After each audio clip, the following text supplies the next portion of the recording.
Bum,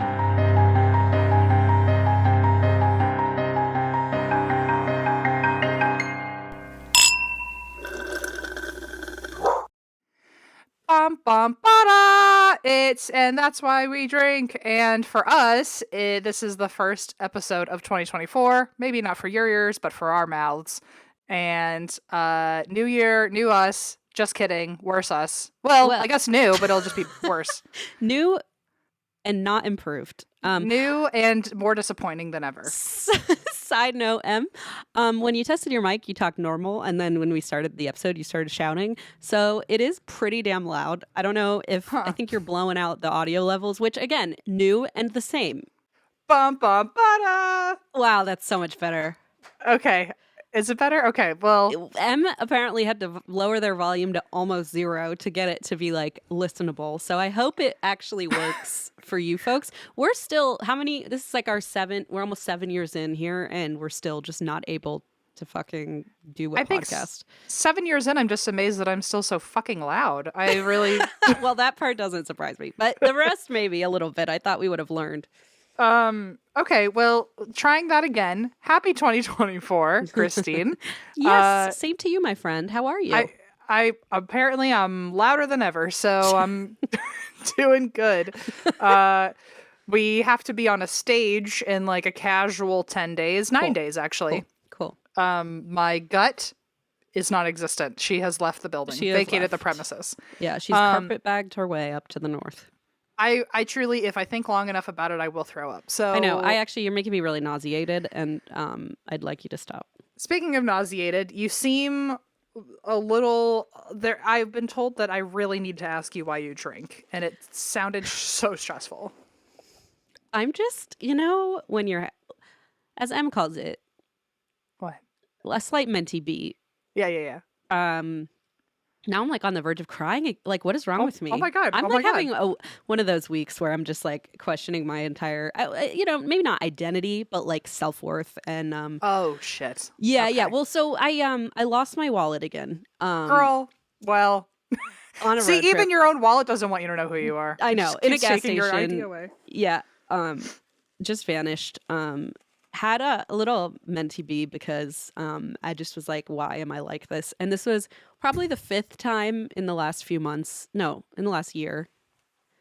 It was like the 5th time of 2023 that I like fully lost something important. Like I had just gotten a brand new license because I had lost the one before that. And then I had gotten a new passport because I lost the one before that.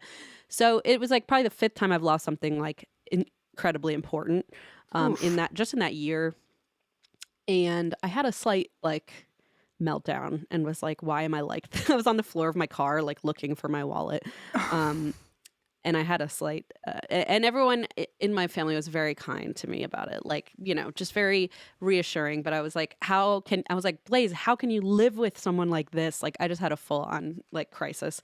And my mom walks in the side door to like help with Leona. And I said, I was just like in tears, which is rare now that I'm on this high dose of Zoloft. And she said, what happened? And I said, I lost my wallet again. And she said, no, you didn't. And I said, what's wrong with me? And she said, ADHD. And I went, yeah, what? And she was like, well, of course. And I was like, I feel like it's that gaslighting thing parents do. I love you, Mom. But like, I feel like growing up, I was always given the messaging like ADHD is not real. It's just a thing people say when their kids are a little woohoo, like all over the hyper, and I feel like that was the messaging I got from like most of the adults in my life. And so when she said that, I was like, what? Like coming from, like, I would never have even brought up the subject in front of my mother. And then she just like spits it out and is like, well, duh. And I was like, am I like, anyway, I just feel really,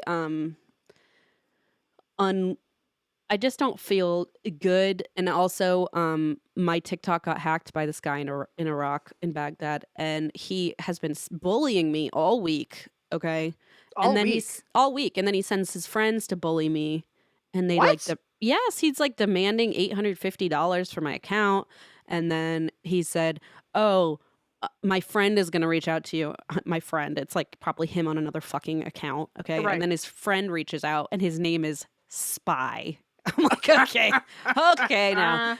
And so I was just really frustrated because like I don't really care about social media, but I'm like, I had some fun videos I wanted to post of Leona, and I had some fun ideas. My sister and I like did our annual cookie baking thing where we make like a video of our worst cookie, like, and he deleted everybody I was following, which is like thousands of people. He deleted all my videos, all my content, went through my messages, messaged you and like random people, was like sexting people.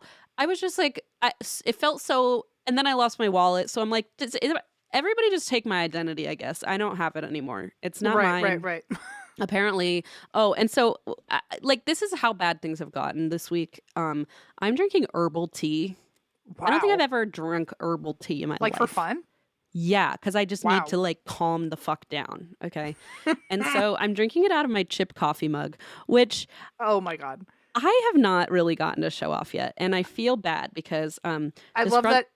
Like coffee. I know, and that's what it's usually for, right? Like it's always my go-to coffee mug, obviously. But today I was like, Chip, don't even say anything. I'm putting peppermint in you. Relax, okay? And so it's covered in. So it's from Disgruntled Pelican on Twitter is their username / cry like Kermit. I think spelled like Jenna Marbles' dog. Relatable. Aww. But so this mug, and I've like never really given a shout out, and I forgot who sent it. So they finally tweeted, and Megan, our social media person, showed me, and I was like, okay, good. I can finally give it a shout out and with the proper recognition. But it is literally like a collage of chip coffee on a mug. That's amazing. There's one of him in a tiara. I don't know if they made it, if they bought it, but it's just my favorite thing. But the fact that I'm drinking peppermint tea, having a mentee bee with chip coffee. It's time. Lost your identity. I lost my identity in a Cumberland Farms gas station. That part doesn't rhyme. But this is the part that I promised my mother-in-law. She probably is like, doesn't mean she wants it, but I promised her that I would give her a little shout out because she drove straight to that. It was in Connecticut, thank God. She drove straight to that Cumberland Farms and got my wallet. Oh, good. Has shipped it to me. Like I found out it was there this morning. She went there immediately and has already shipped it to me. Well, a wallet is also so much scarier than just your driver's license. It's like, I mean, that's... Yeah. I mean, it's everything. Everything but my social security card because I finally took that out after everyone bitched at me. Because that's still glued to the bottom of a bar floor somewhere. Okay. I like how I say I took that out. It's like, no, I dropped it and it got stuck to You dropped it in a different gas floor. station. Yeah. And, I was thinking about what I knew it was in that Cumberland Farms because I remember being in the stall with Leona after changing her diaper and like I had to pee and she goes hee hee, which is what she says before she does something like not good, right? So she I know it's hilarious until it takes place in a parking lot and then you're like, oh, okay. So she goes hee hee and I was like, my pants are down, I'm peeing in a public place. And so she goes hee hee and like tries to run under the stall door. And so I was like, ah! And so I panic, and so that's where I left it on top of the toilet paper thing.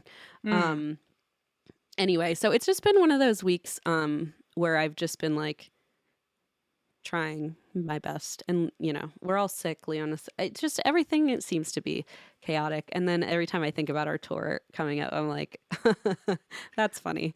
So anyway, I just blocked out the last 10 minutes. But how are you today? I am okay. I really, my only stress left is the tour. I'm trying to put a good spin on it. It's not totally working. I am very, very excited, like in a how lucky am I that this is my career kind of way. It's a hard thing to explain to people because we don't want to sound like we're not grateful. Ungrateful or don't want to do it. Like we beg for these cities, like we want to do it. It's just when it happens, it's so petrifying. I just and also all my stupid health stuff, I just don't know, like I just have the additional anxiety of like I have some sort of undiagnosed fainting goat syndrome where like it feels like I'm just passing out for no reason, and maybe it's anxiety linked, and if it's anxiety linked then I'm definitely more likely to do it right on stage. Then it's just like building on itself, right? Yeah, so I Yeah, I'm just very nervous about the outcome. I know within 10 minutes of being on stage, I'm going to be having the best time of my That's life. the thing is like we immediately the adrenaline kind of kicks in and you're like, "Oh, I know how to do this." And I it's like feel totally, and muscle also memory. like this is where I like we really don't give our like audience enough of a shout out, but like every audience we've ever had has been so kind and Yeah. wonderful. And like if one of us were to have like an anxiety attack on stage, like with a Oh my spotlight on God. us, Yeah. everyone would be so like I have no doubt that Like people would be honestly, so kind. part of But me wants to like somehow trigger one for you. I could do oh it for myself if you want. yeah, that'd be Because like better. we might get more Patreon subscribers. I'm just kidding. I'm just kidding. But yeah, there. Well, you know what? I was just thinking about too. Is like my Crohn's, which is very much also anxiety related, or just like Yeah. yeah, Oh, I feel like such a mental. piece of shit complaining to you No, when no, you no, no, no, literally no, have no, no. Crohn's. I don't. No, no, no. I'm just saying. You know, it's like a similar concept where it's like, well, if you're not well, it like your body gets inflamed or Mhm. whatever and freaks out. And it's like same idea. Of course, anxiety does not help the situation.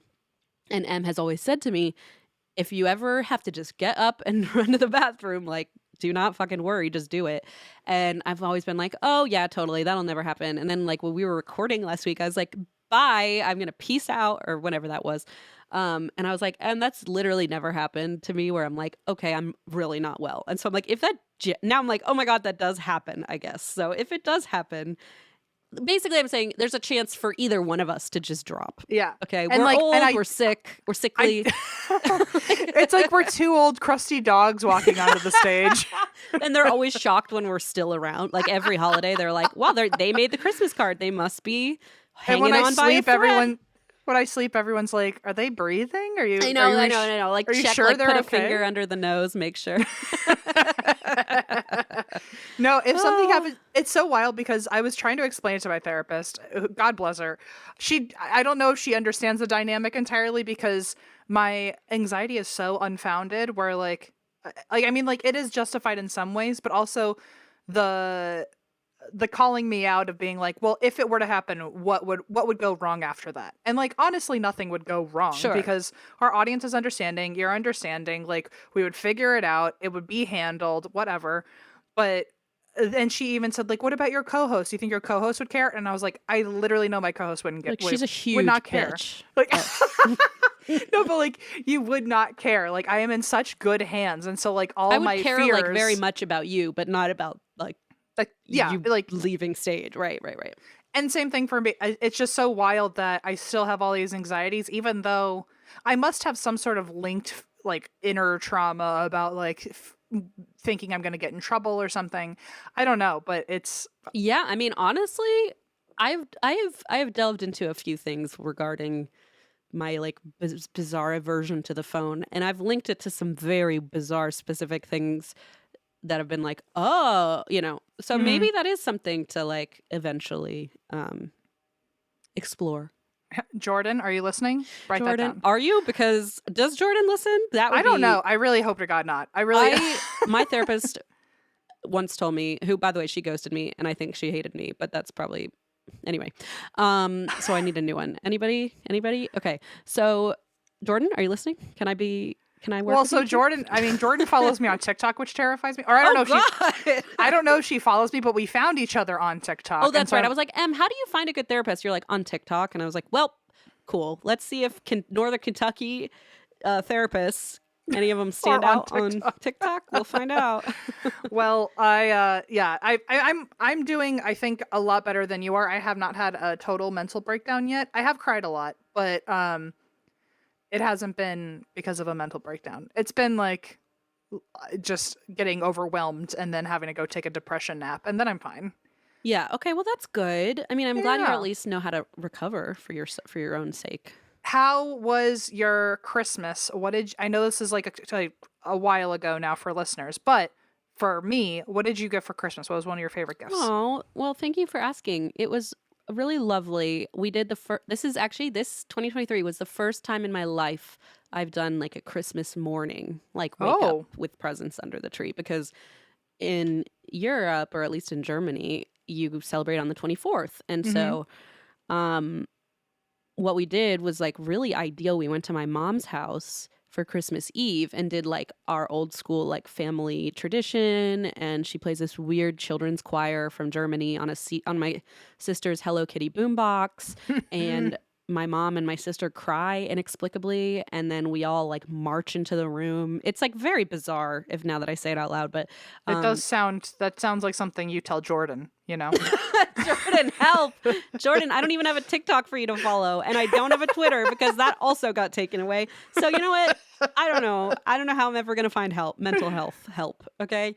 But yeah, so we did that on Christmas Eve, which was fun because Leona got to like run around. We had, wine. We had built-in babysitters, like 6 adults running around. So it was great. And then we went home, got to sleep till Leona slept till past 9 a.m. Like it's like she's a teenager. I love on it. Christmas Day. I was like, fuck yeah. So we got to sleep in. Unfortunately, she was sick and she was like not interested in the presents until we slowly started being like, what do you think's in this one? But then every time she opened one, she was like, I just want to play with this. Right. And which I understand. And I'm like, I appreciate that you're like taking the time because I imagine in the next couple of years, it'll just be like rip everything open. Right. Yeah. But it was really fun to like give her gifts this year that were like, that she could actually understand and appreciate that they were like presents. And, I'm trying to figure out how the good old Antisay Ingthay will work next year. We were lucky to kind of not have to deal with that this year. Maybe we'll do a lean into Krampus. No clue. We'll figure it out. But so it was really nice. And Blaze got me some really lovely presents. And he bought me a freaking Dyson Airwrap. And I was like, hello? That was nice. So that's your favorite Christmas that was gift, like you think? my big gift, right? Like I was like, whoa, I didn't expect that. Nice. I got him a composter. Anyway, but yeah, it was very nice. And I was like, and he goes, do you want one of these? And I was like, I think every like Human female being on TikTok Yeah. who has long hair and wants one of these.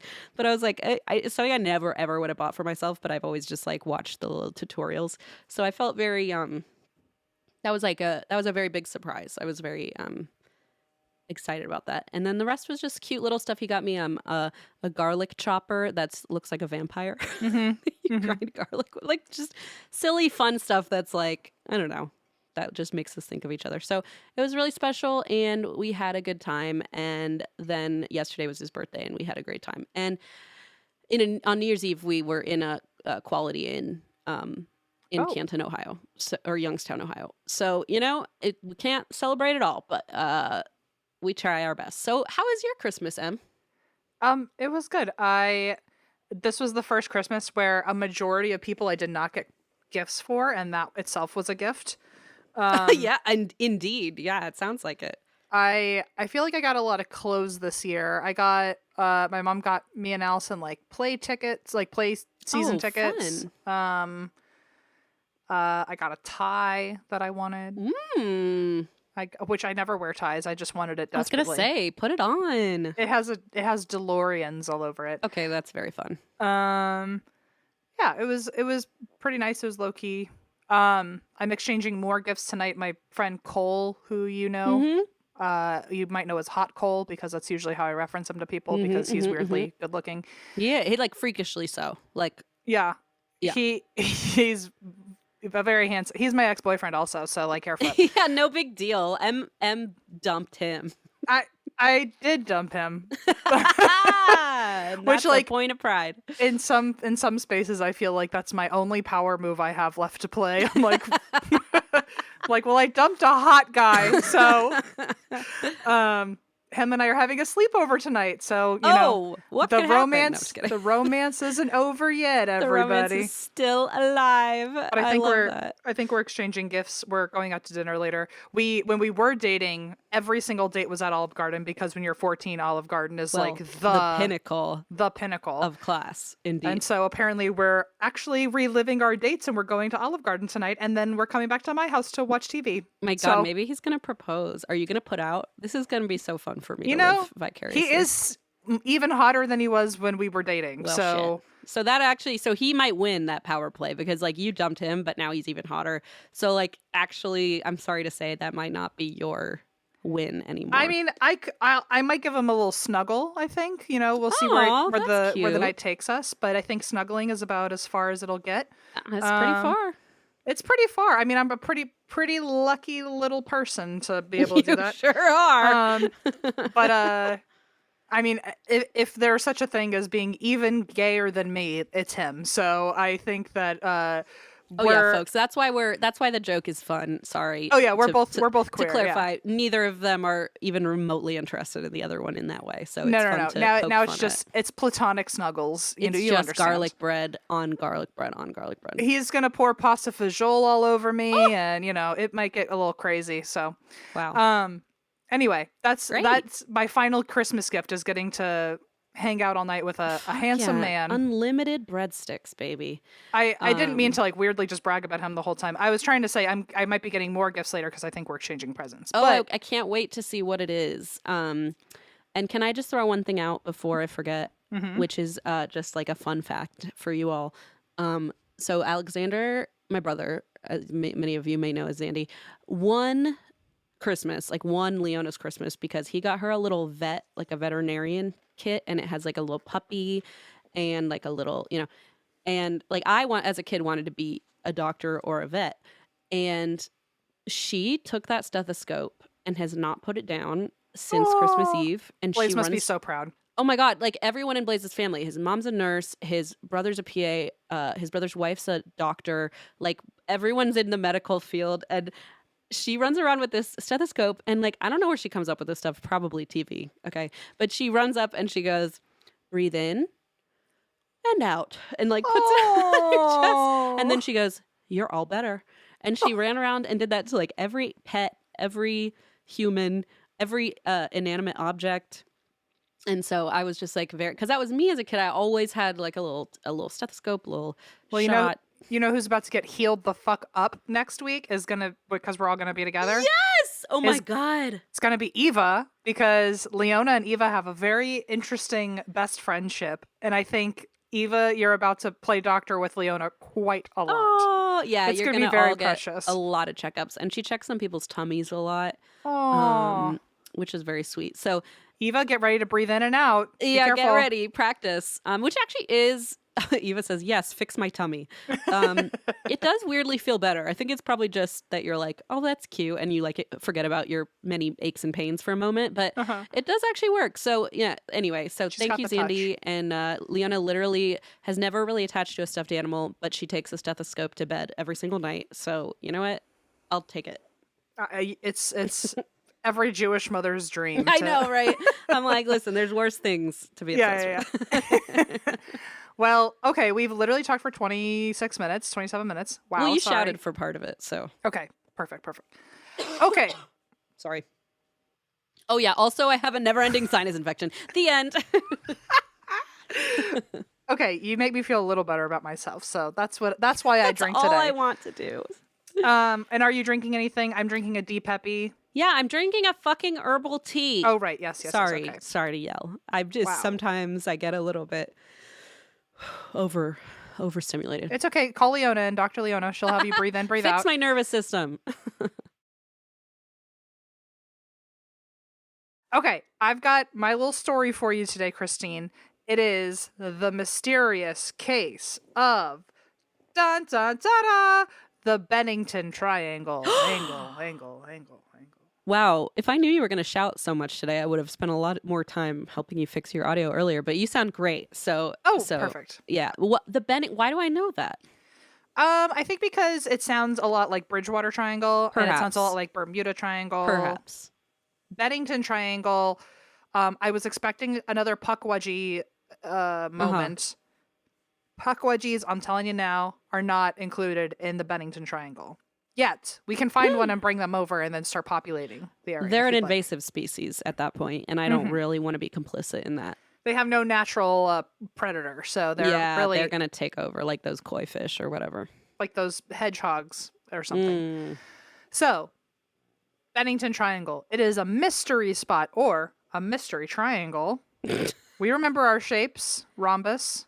The only math class I ever got an A in, believe it or not, was geometry. So That was the only class I ever got a D in. that's what everyone says. Everyone's like, geometry's for some reason, I've been meaning to look into this. Does anybody know?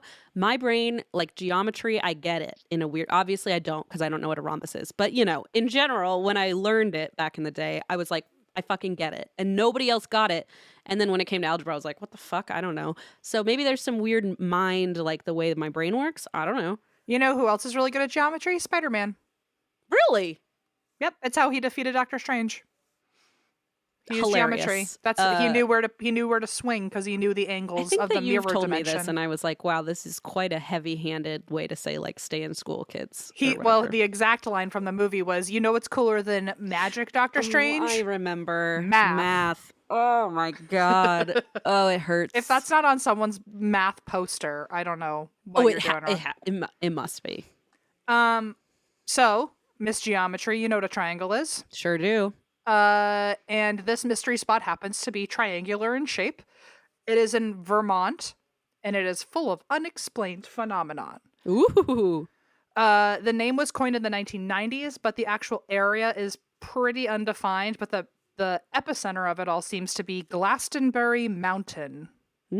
Sounds Which, like, she. If you were gonna have a mountain, do you have an idea about what you would name it? Because I wonder where Glastenbury comes from. It has to be someone's last name. It has to be, or like it's named after the original town in England or something. I feel like they're either called like something from another country or someone's name. I would call it Wobbly Mountain because Leona's favorite game is where she climbs up her little like nugget couch thing and says, "I'm Queen of Wobbly Mountain." So I would probably just call it that. Eva, get ready to play Wobbly Mountain. Eva, yeah, I'm tired of it. I'll tell you that much. I'm fucking sick of it because it requires me to stand up and pretend to like, and then catch her.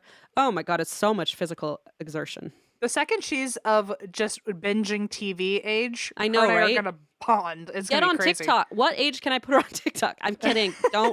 Don't yell at me, everyone. I feel like I would just name a mountain. I know it's so selfish, but I would just name it my last name. Like I would just want to. I guess that's not selfish. It's what all the men did back in the day. Might as well.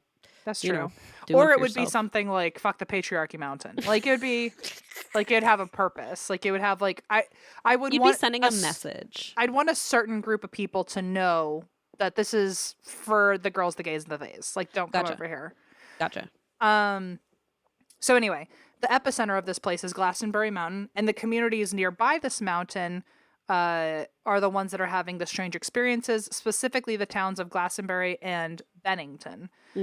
Glastenbury was once a successful mining and logging town, but get this, people are terrible, and they cut down literally all of the trees, all of them, and then they didn't have a reason to live in Glastenbury anymore because there was no point as a logging town without trees. Has anyone read the fucking Lorax? I mean, get with the fucking program. They apparently shot the Lorax at point blank range. Yeah, I guess so. So I guess, yeah, once the trees were all gone, they were like, well, I guess we just up and leave. And so now it's become, by the 1930s, this abandoned logging town that is completely treeless. Great. It was truly abandoned. In 2020, the population in Glastenbury was 9. Oh! And at one point, it was only 3. And all 3 of the people were one family, and they all held all of the local government roles because there's nobody else. That's called nepotism. That's called someone's got to do it. It's called useless nepotism because, like, what are you even doing with that power? This is the type of story where I like to think this is the humble beginnings of Mayor Max. It's like, look, It was a family of 3. I had to like step up and like really contribute to the family when it was only us for the entire One of government. us had like a checkbook so we could balance the town's finances, I guess. Yeah, my mom became the secretary by accident. I became mayor. I don't know. We were all just trying to make the pieces fit. We all voted for each other, I think. So now a lot of Glastenbury is abandoned, but the other area that has a lot of weird experiences is Bennington, which has like a more normal population. It's like 16,000. Once the mountain was abandoned, the trees did grow back, which I love that the second humans are gone for 5 seconds, Mother Nature comes right back. Yeah, remember during COVID when people were like, oh shit, Like suddenly all these species are flourishing, like Yeah, in the all of a sudden there's oceans and the dolphins in the wilderness. rivers. Yeah. Yeah, like what happened? It's like people just didn't fucking People destroy the stopped planet. messing with everything. It was within like 2 or 3 weeks of Yeah, everyone it was going very inside. quickly. I remember that was like the only positive thing I could find on the news that week. It was truly like, imagine if people just stopped doing what they do for a month, because in 3 weeks dolphins were back. Imagine in a month what would happen. Oh God. So again, same kind of concept. As soon as people weren't in the area, it began to flourish. And now this area that once didn't have trees, the trees grew back. And now this space, to keep it, I guess, protected, sits within the Green Mountain National Forest. So wow. she's back. She was bare bones. She became part of the forest. Like anyone can do it. Fun fact, the forest has 8 individually designated wilderness areas. 8 designated wilderness. Okay. Which I don't even really know what that means. In my mind, Me a neither. forest, like the designated areas are like the part with the trees, part of it that's water. That's kind of it. Like it's maybe there's an area for camping. I don't really know it. I am so stupid. If I ever were to like talk to a park ranger, it would be so clear. I mean, I literally don't even go outside. So like they would know very quickly that I am not the person to talk about their job with. If I was like, Yeah, how's no work? comment. And they were like, you know how the forest can be. I'd be like, oh yeah, I totally get it. The region inside the triangle, which again, most of it is Bennington and Glastenbury, but there's other regions. The main square footage of this triangle is linked to 5 mysterious disappearances from during the 40s, and that's what makes it so such a strange, creepy area. Because all of these cold cases happened in this one specific region. In the 40s, all of them? All from 1945 to 1950. In a 5-year Ew. gap, there were 5 still cold case missing What the people. fuck? The first disappearance was a 74-year-old named Midi Rivers. And he was a hunting guide. And he was known to be like the survivalist. He was very good at being outdoors. He should have not gone missing compared to Yeah, like, that's when if it's I were scary. in the forest. I was going to say, like, if we went missing, they'd be like, wow, she read the Lorax one time and thought she could suddenly be like a survivalist. But if somebody who actually knows what they're I doing didn't even read gets it. I lost- watched it. And that was... Okay, I have you beat, I guess.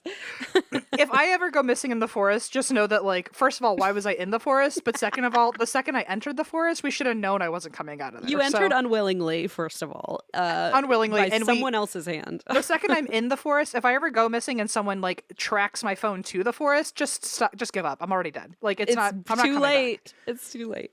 So 74-year-old Midi Rivers, a hunting guide, survivalist, outdoorsman, insert word here. He's leading a group of hunters below the mountain, directly below this mountain with a lot of strange phenomena. And of course, the area that they're walking through is a place called Hell Hollow. Oh my God. Which, like, imagine during Halloween, though, they must go nutso. I hope so. Although maybe it's like one of those designated wilderness areas and they're like, please don't put like fake spider webs up. Yeah, the real spider webs are fine enough. Yeah, we leave that to the spiders. So he was guiding these other people, but he split off just before lunch and was never seen again. What the fuck? Which, like, let's discuss. This is a weird part that no one even mentioned in sources that I looked at. But I love that he's the survivalist outdoors guy, hunting guide.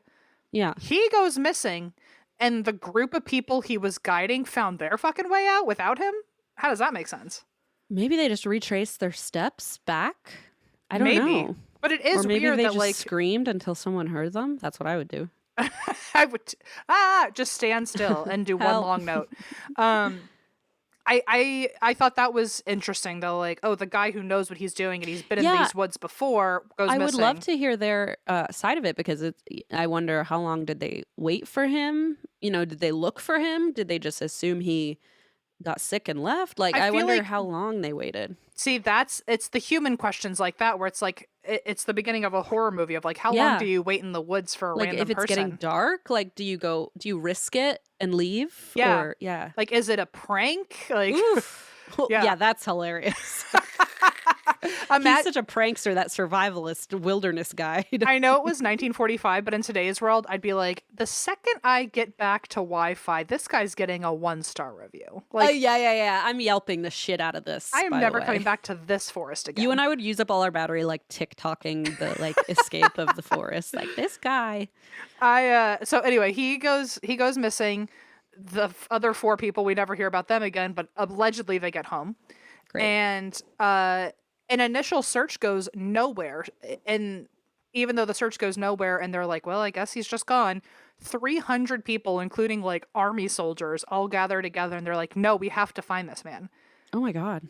They look for him for another 8 days. And after going through the entire forest extensively, they only found an empty bullet casing that matched his gun.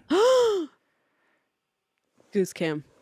And that's all we know about the story, is just that the only thing they ever found. They never found a body. They never found blood. So they never sinister. found footsteps. It was... And it's almost more... I mean, you would have thought they'd find something because I feel like sometimes you hear stories of people going missing in the wilderness and you don't know their last known location. But like he had a whole group of people who said, oh, this is where we were. Mm-hmm. He went that way. So it's not like, he just vanished in this like mass forest. Like they know at least where he would have left the group. Mm-hmm. So, yeah. Ooh, I have goose cam on my scalp. That is creeping me out. Yeah. You yikes. are welcome. Well, so a year later, we have another missing case where there's an 18-year-old girl named Paula, and she goes missing after hiking on a trail near Glastenbury Mountain. Despite other hikers seeing her just ahead of them, like they remember her walking ahead of them, she disappeared when she like turned around a bend, like turned around a corner. And when they got there, she was already gone. What the fuck? She was totally by herself. They saw her, but they were within earshot. If she had been attacked by a person or an animal or something, they would have heard her. So when she turned the corner and then when they followed and she was gone, she was just vanished. Oh, I don't like that. After what happened to, I'm sorry, my handsome ex-boyfriend just texted me. My handsome ex-boyfriend. He's like, please stop talking about me. He said, are we still on for 7? And then a heart. Oh my God, you got a heart emoji. Oh my God, I'm going to kiss him. I'm just kidding. Damn. On the little cheeky maybe, but yeah. We'll see how it goes. I'll let him make the first move. You guys can just share one big fettuccine noodle. That's exactly what's going to happen. We might Lady in the Tramp it. You'll see. In a totally platonic way, obviously. No. It's maybe not. I don't know. We'll see. I'm feeling kind of crazy. Once I have fettuccine in front of me, anything's possible. That's true. That's a fair point. So because of what happened to Midi Rivers only a year before, and they had an original search party, they had another search party of like 300 people looking through the area and they couldn't find him. When a year later someone else goes missing and she's an 18-year-old girl, people are like, oh, fuck this. So they have a search party of over 1,000 people. They have multiple law enforcement departments. They have the National Guard bring out aircraft searches. And they never found her. That's terrifying. Do we know what was her name? Do we know? Her name was Paula Welden. Paula, that's terrible. And just totally went missing. That was in 1946. She was last seen wearing a bright red jacket. So now, much like every hotel in the world, there's a lady in red out there in the woods. But they never found her, never found the bright red jacket, nothing. Oh, that is so weird. The most baffling disappearance comes on the 3-year anniversary of Paula's missing. To the day? To the day. Shut up. 3 years after her disappearance, we're now in 1949, and 68-year-old James Tedford, he was heading home to Bennington after visiting family, and he was last seen by his friends who watched him get on the bus stop, and 14 other people who were on the bus with him say that he was there on the bus. And all of a sudden, out of nowhere, on the bus, mid-drive, James is fucking gone. Luggage still there. What? He disappears from the bus? Like, poof, goodbye. So was this like near the fort? Was it within the triangle? It was within the triangle. Ew, so you're not even safe like in a car on the road. In a moving vehicle. Like, his luggage Ooh. was still there, and then he had been working on something at his seat, and that was still there. Oh my God, what the fuck? He just somehow vanished between the last stop and the stop to Bennington, which is one of the bigger areas for this type of phenomena. Nobody saw anything shady happen. Nobody saw him talking to someone who dragged him off the bus. He never followed anyone off the bus. He was just there, and then he was not. He just completely The evaporated. fact that his stuff and what I imagine was a really beautiful needlepoint he was creating were all left behind. Maybe I'm projecting. He was actually needle pointing his goodbye letter to everybody. Oh, sad. Yeah, like what in the world? That's baffling. Yeah, they could only say that truly he was there 1 minute ago and now he's not there. Dude, if I lived in that town, I mean, no wonder only 3 people live there, but if I lived in that fucking town on the anniversary of any of these, I'd be like, I'm going out of state. Bye. Yeah, see ya. I mean, in his needlepoint, like, imagine if he had been needle pointing like, now you see me, now you don't. And then as he disappeared, it that's like a fell out normal of the air. pattern to buy at the local needlepoint store. Especially in 1949. Yeah, exactly.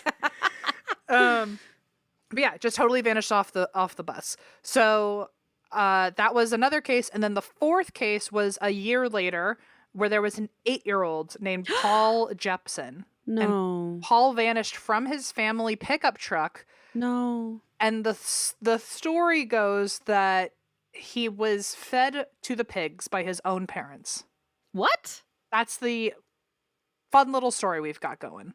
So like that's the theory or something? I think through a game of telephone, that's the story it became, because I also saw another source that said that he disappeared when his parents were feeding the pigs. Oh, I see. So And it just got telephoned. Very quickly telephoned into he was fed to the that's pigs. Kind of a fucked up twist. Isn't So it? is the theory that they killed him, I assume? And That's like when people are trying to logically figure out where the fuck he went, they're Gotcha. thinking that he must something have happened and they been got rid killed of and the fed to body. pigs, because a lot of bodies have been fed to pigs and no Sure. evidence comes up later. So Mm. there was a manhunt for him as well.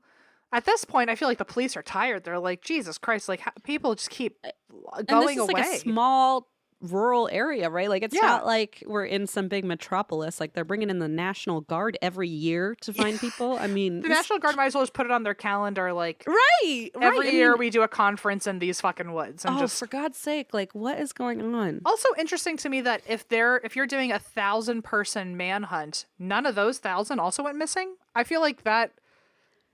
Okay, I had that same thought. I was like, did they do a roll call? Because like, Because what if What there's if someone several more people missing now and we just don't know? vanished.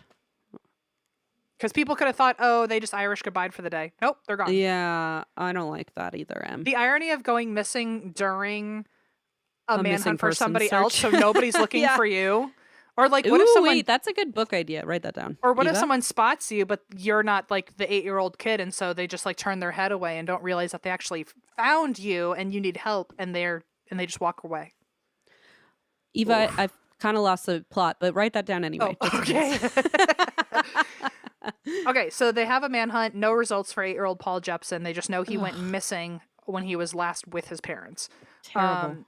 But a bloodhound tracked Paul's scent to a nearby crossroads where the trail ended. So it's thought that he walked off the trail and into the woods and was just never found again. Some people suspect that his parents murdered him, but there's no evidence of that. It's just kind of a rumor now. Right. Which so sad, because imagine your fucking 8-year-old kid goes No. missing and is probably dead, and now everyone's just like, And like you're just getting blamed for it. Yeah. yeah. Terrible. Paul's dad said that Paul was obsessed with the mountain and maybe just wandered off, and that he was lured away by the mountains. And 2 weeks later is the final disappearance of a 53-year-old woman named Freda. She disappeared on a hike, even though she was also just as experienced as that Midi Rivers guy. She was like Yeah. a backwoods woman, a survivalist, all these things. And only a half mile into a casual hike, which a half mile, by the way, like, I mean, I don't walk a lot, but a half mile is It's not it's that not far into the woods. Yeah. It's not that Especially on far. like a casual hike, which I assume means on a trail that on people a use flat regularly. trail. It's like Right. essentially just a couple blocks, I would imagine. Right. I don't actually know the right number, but I know if someone told me something's a half mile away, I actually would not complain about having to walk it all that bad. So Okay, noted. So- Eva, write that down too. Only a half mile into a casual hike with her cousin, she tripped and fell into a stream, which is any of us could and probably have done that. Right. She told her cousin, like, wait a minute, like, we're so close to camp. Let me just go back and change before we finish on this walk. So I So don't she know wasn't why. even alone. I thought she was alone for some reason. She's with No, she a was with her cousin. cousin. Weirdly, her cousin, like, then just, like, hung out in that little spot in the woods by himself. Like, didn't, like, go back with her while she changed. Like, what was he Well, I going to mean, do for 20 minutes? Well, I don't know. I mean, I feel like Climb a tree? I don't know. I'd be like, I'd just sit down and like have a smoke. I don't know. Like, Oh, what yeah, did you that's do back true. then? I have no idea. But I feel like that makes sense. Like, oh, I'm gonna go change my clothes. You'd be Yeah. like, okay, I'll wait here if it's only a few, Yeah, I guess so. a Either way, half a it mile. was I don't. Yeah. she ends up going back, and this was, by the way, this was the same trail that Paula was on in 1949 when she went missing. So she says, I'm going to run back to the camp. Her husband is at the camp, and he said that Freda never showed up. So And her somewhere cousin, between her that. yeah, and her Oh, cousin never saw her come back. So for her to only walk within earshot of both of them, essentially, I mean, if she what was the screaming for help, someone would have fuck? heard. But she vanished in such a short distance, and she was so nearby that if she needed help, someone would have heard her. Yeah. And the search was even more extensive than Paula's in 1949, which I think she was the 1,000-person one, the 1,000-person manhunt. Yep. Yep. Yep. But what's sad, interesting, is that it was even more extensive than Paula's manhunt because Paula's father, when they never found Paula, he Mm-hmm. was so upset that they never found her that he said that there were mistakes in the case and he wanted that to never happen to anybody again. So his efforts helped found the Vermont State Police and improved rescue protocols, search and rescue Whoa. protocols. So because of her disappearance and Paula's father's initiatives, the search for Freda was even more intense. Wow. Even so, they brought the National Guard out again, who are like, "Oh my God, don't even tell us the address. We know how to get there Like, give by us a memory punch now." card at this point. Yeah. Yeah, the National Guard, the Army, local authorities, and volunteers all failed to locate Freda. What in the world is going on? Until months later, Freda's remains were discovered in an open area where searchers had already extensively looked through this area, and it was open, no trees, nothing. So they would have definitely found her, which means that she was hidden during the search and rescue. Oh, And only after the search and rescue efforts ended, someone dragged her out there. what the fuck is going on? And when they did find her, her body was so Decomposed? decomposed that they could not determine a cause of death. What in the world, Em? This is getting really freaky. So this leaves the triangle with 5 cold cases that we know of or that were like heavily publicized. I'm sure.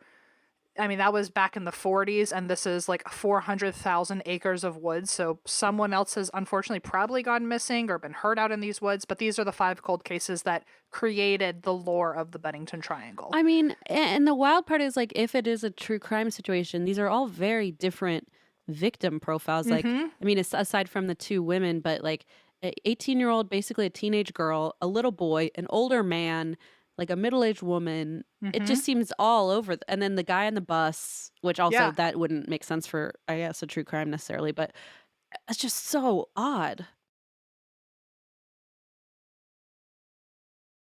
So these are some of the theories then. The most obvious is that there was a serial killer that might have been active in the area and Right. hiding out in the woods. Because, as you were just talking about the profile, the only thing that all these people had in common was that they all vanished in the winter near the end of the year in the same general area. That's the only commonalities they have. Other than that, they are completely different in age, in gender, in location. I mean, they were in Experience. the general area, but like, yeah, I mean, they were all within earshot of witnesses, or at least 3 out of 5 of the victims were all within earshot of Yeah. witnesses. So it couldn't have been like an opportunistic killer because they weren't easy targets, especially like 2 of them were survivalists who probably had loaded guns on Right. them.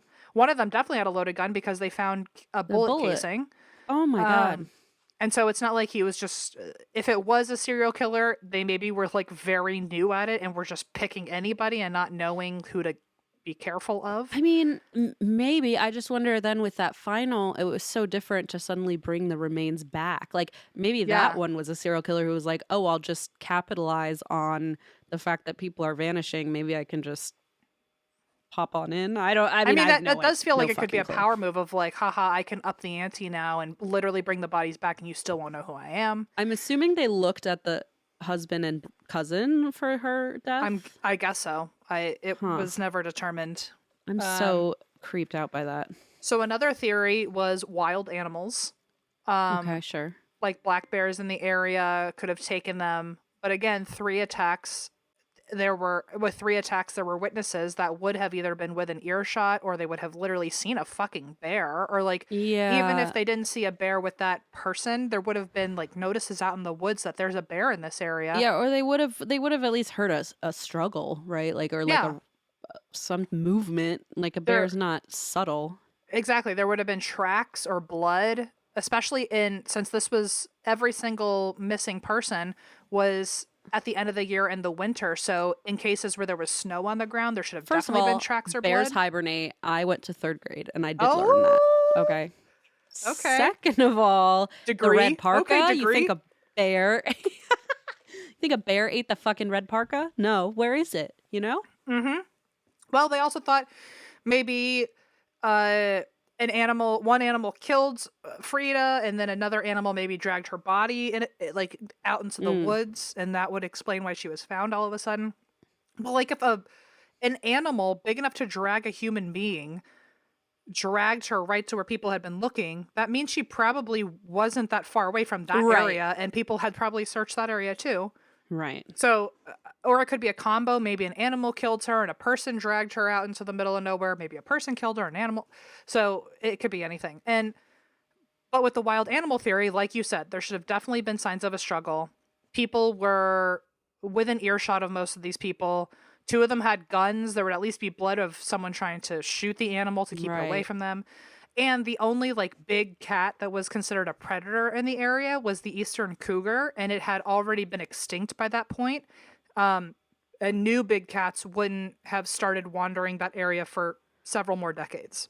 Right. Okay. And it's so wild to me that they found the bullet casing because like that means they were looking very thoroughly, right? Like unless they just happened to stumble upon it, but that means they were looking for little clues, and I imagine when the searches got even more intense, they were looking for a fucking red parka or whatever, a shoe, anything. I mean, Jesus, that's so weird. No, it's such a good point that like something as small as a bullet casing means that like it's not that they were doing a quick scan. Like a scan, right? Yeah. They were looking. So they would have found a fucking red piece of fabric. They would have seen like a human limb or something if someone got ripped apart. Any remains? Blood if someone got hurt. Another theory, which I do like this theory a lot, is that because this area was an abandoned mine shaft, that maybe people, since the mountain was once covered in mining operations and there were a lot of shafts that were placed randomly and wouldn't have even been marked. Right. People might have thought they were walking into a cave, or maybe they got lost and they were trying to find shelter. And well, imagine just like falling into one of these old mine shafts and then like exactly. Absolutely terrifying. That's the theory, is that a lot of them might have just fallen and died on impact, which is why you never heard them cry out for help. It's why they all of a sudden just fucking vanished because they dropped immediately. That is so frightening. So I think that's a pretty good one, that even an experienced hiker isn't an experienced miner, like. Right. And if they hadn't been marked and you take one wrong step, or, you go into one wrong little hovel or cave thinking you're just going to have your lunch, and then yeah, so I like that one a lot. But people also like the argument here, which is a good argument, is that people had never had issues with the shafts in this area before, so why from 1945 to 1950 that's true. Why in this only 5-year period were people like experiencing just like a fucking cascade of mine shafts that you just Yeah, walk that's by. a great point. Unless like in 1950 they did some like massive overhaul of the safety of Yeah. and like put signs up or something. But like it doesn't sound like that is what I happened. don't think that was what happened, but I agree that like That's weird. this, if there are like, especially that one girl who was like only half a mile away from her campsite, like Yeah. if people are camping in this area and there's an accidental mine shaft you could drop into, they would have signs or they'd cover it up or something. Or you'd think someone else would have seen Someone it or else found it by since now. 1950 would have dropped Well, in there by especially if they're doing accident. these intense searches, like search and rescue operations. Yeah, someone would have stepped on something. Um, Oof. So that's a theory as to why that doesn't work. It also wouldn't Mhm. make sense that Freda and Paula would have both fallen in, like we're saying, how people were scouring the area pretty good, but Freda and Paula were on like one of the most common trails. So like, Right. how are they the only two people in a well-marked public hiking trail to find a Right. mysterious shaft? That makes Um, sense. Another theory is that people maybe who got lost died of hypothermia or starvation, but like Freda was half a mile away from her campsite. Like she Yeah, and did fall again, into a like, stream and it was winter, so maybe she got true, cold, true. but it was half a mile. She wouldn't have even noticed she had a cold yet by the time she got back to her husband at the campsite. And again, like with hypothermia too, I mean, we know that people tend to shed their clothing when they are Mhm. close to death from that Exactly. reason. And there's no I don't clothing know. being found. And there's no remain. I mean, I guess an animal could have, but for all five of them to just like inexplicably vanish, that's probably a Yeah. stretch. For like exposure, but like James was on a bus. Like, what are you talking about? Yeah, So- that's true too. Yeah, what the hell? And James is definitely the weirdest one because he was on a bus, so he couldn't have starved. He couldn't have had hypothermia. He couldn't have fallen they into a didn't, like, shaft. He couldn't have been eaten could by it- a bear. Could it have been like they stopped at a rest stop and like nobody realized he never got back on the bus? It feels like, I mean, honestly, James is such a weird one. It's not even like on a hiking trail that my first thought is like he must have just like Yep. gone to the restroom and missed the bus. Like I feel like Right. it could have been something easier than that, but I don't know. People say that they on the last stop, and then the stop before Bennington, he was still on the bus as of that very last stop. weird. So mid bus ride to Bennington, he Yeah, disappeared. that's really strange.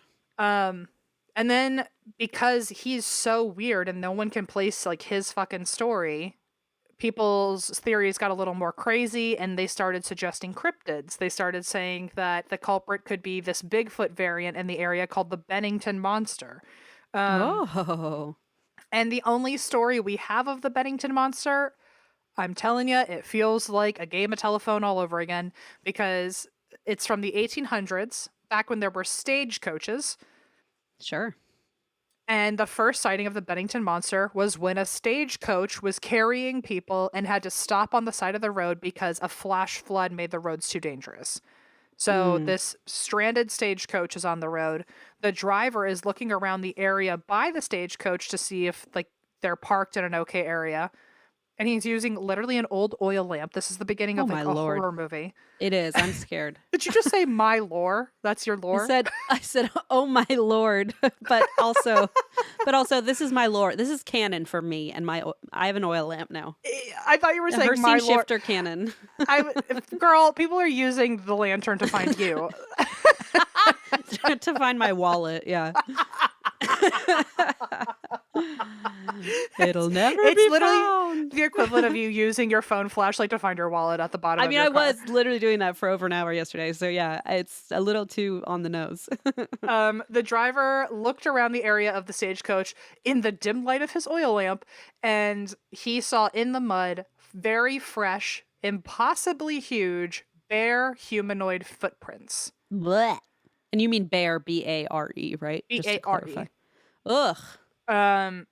Then a gigantic humanoid figure comes out of the trees and attacks the stagecoach. Oh no. Somehow, with its Hulk strength, knocked the whole stagecoach with a bunch of passengers on its side. So all the people go tumbling in the stagecoach. Uh-huh. And the passengers only saw the creature's eyes reflecting in the lantern before it ran off. They didn't So see a just big shoved them. fucking machine, like a big massive monster. But they saw his So- eyes. They saw So it those just baby shoved blues. it over and then ran away. Like it didn't like eat any of them or something. Yeah, right? Like, isn't that like this feels like this has to be some Sleepy Hollow bullshit. Like, Yeah, it's not more of that Sleepy Hollow bullshit. Yeah. but like I think about like a monster coming out and chasing you, who is also Yeah. perfectly already just walking in that area for you to see the footprints. Then he Right, comes out right, and right. knocks everyone down, doesn't take a single victim, and then runs off, but I has would the most say- beautiful eyes you ever did see. I would say perhaps the word we're looking for is contrived. Perhaps a bit contrived. Oh, okay. Yeah. You know, you sound like someone who would ride in a stagecoach in the 1800s. Listen, I sound like someone who shouldn't be losing her wallet every weekend, and yet here we are. The fact that you would lose your wallet every day of your life and use words like contrived is such That's why I keep having oxymoron. this little mentee bee. I'm like, what is the matter with me? Like It's Like, I'm so smart. I use words like contrived. How did I ace geometry and I can't fucking keep my license on my person? That's so unhinged, like mentally unstable. No, girl, that's just neurodivergence, my friend. That's Now you sound like my mom, my new and improved mom, who somehow suddenly believes that's, I've been saying it since day one, home slice. You have been, and I think we all knew I needed to wait for my mother to confirm it before. Yeah, I could before say it a million really times, but you believed it. really needed to hear it somewhere for the inner child, you know? Yeah, maybe that's what it was. So it attacked the stagecoach, knocked it to the side, ran off. Later on, there were other reports of the same monster. People were claiming that they too saw giant barefoot tracks in the mud. There were reports of a monster who was over 6 feet tall and covered in thick black fur from head to toe.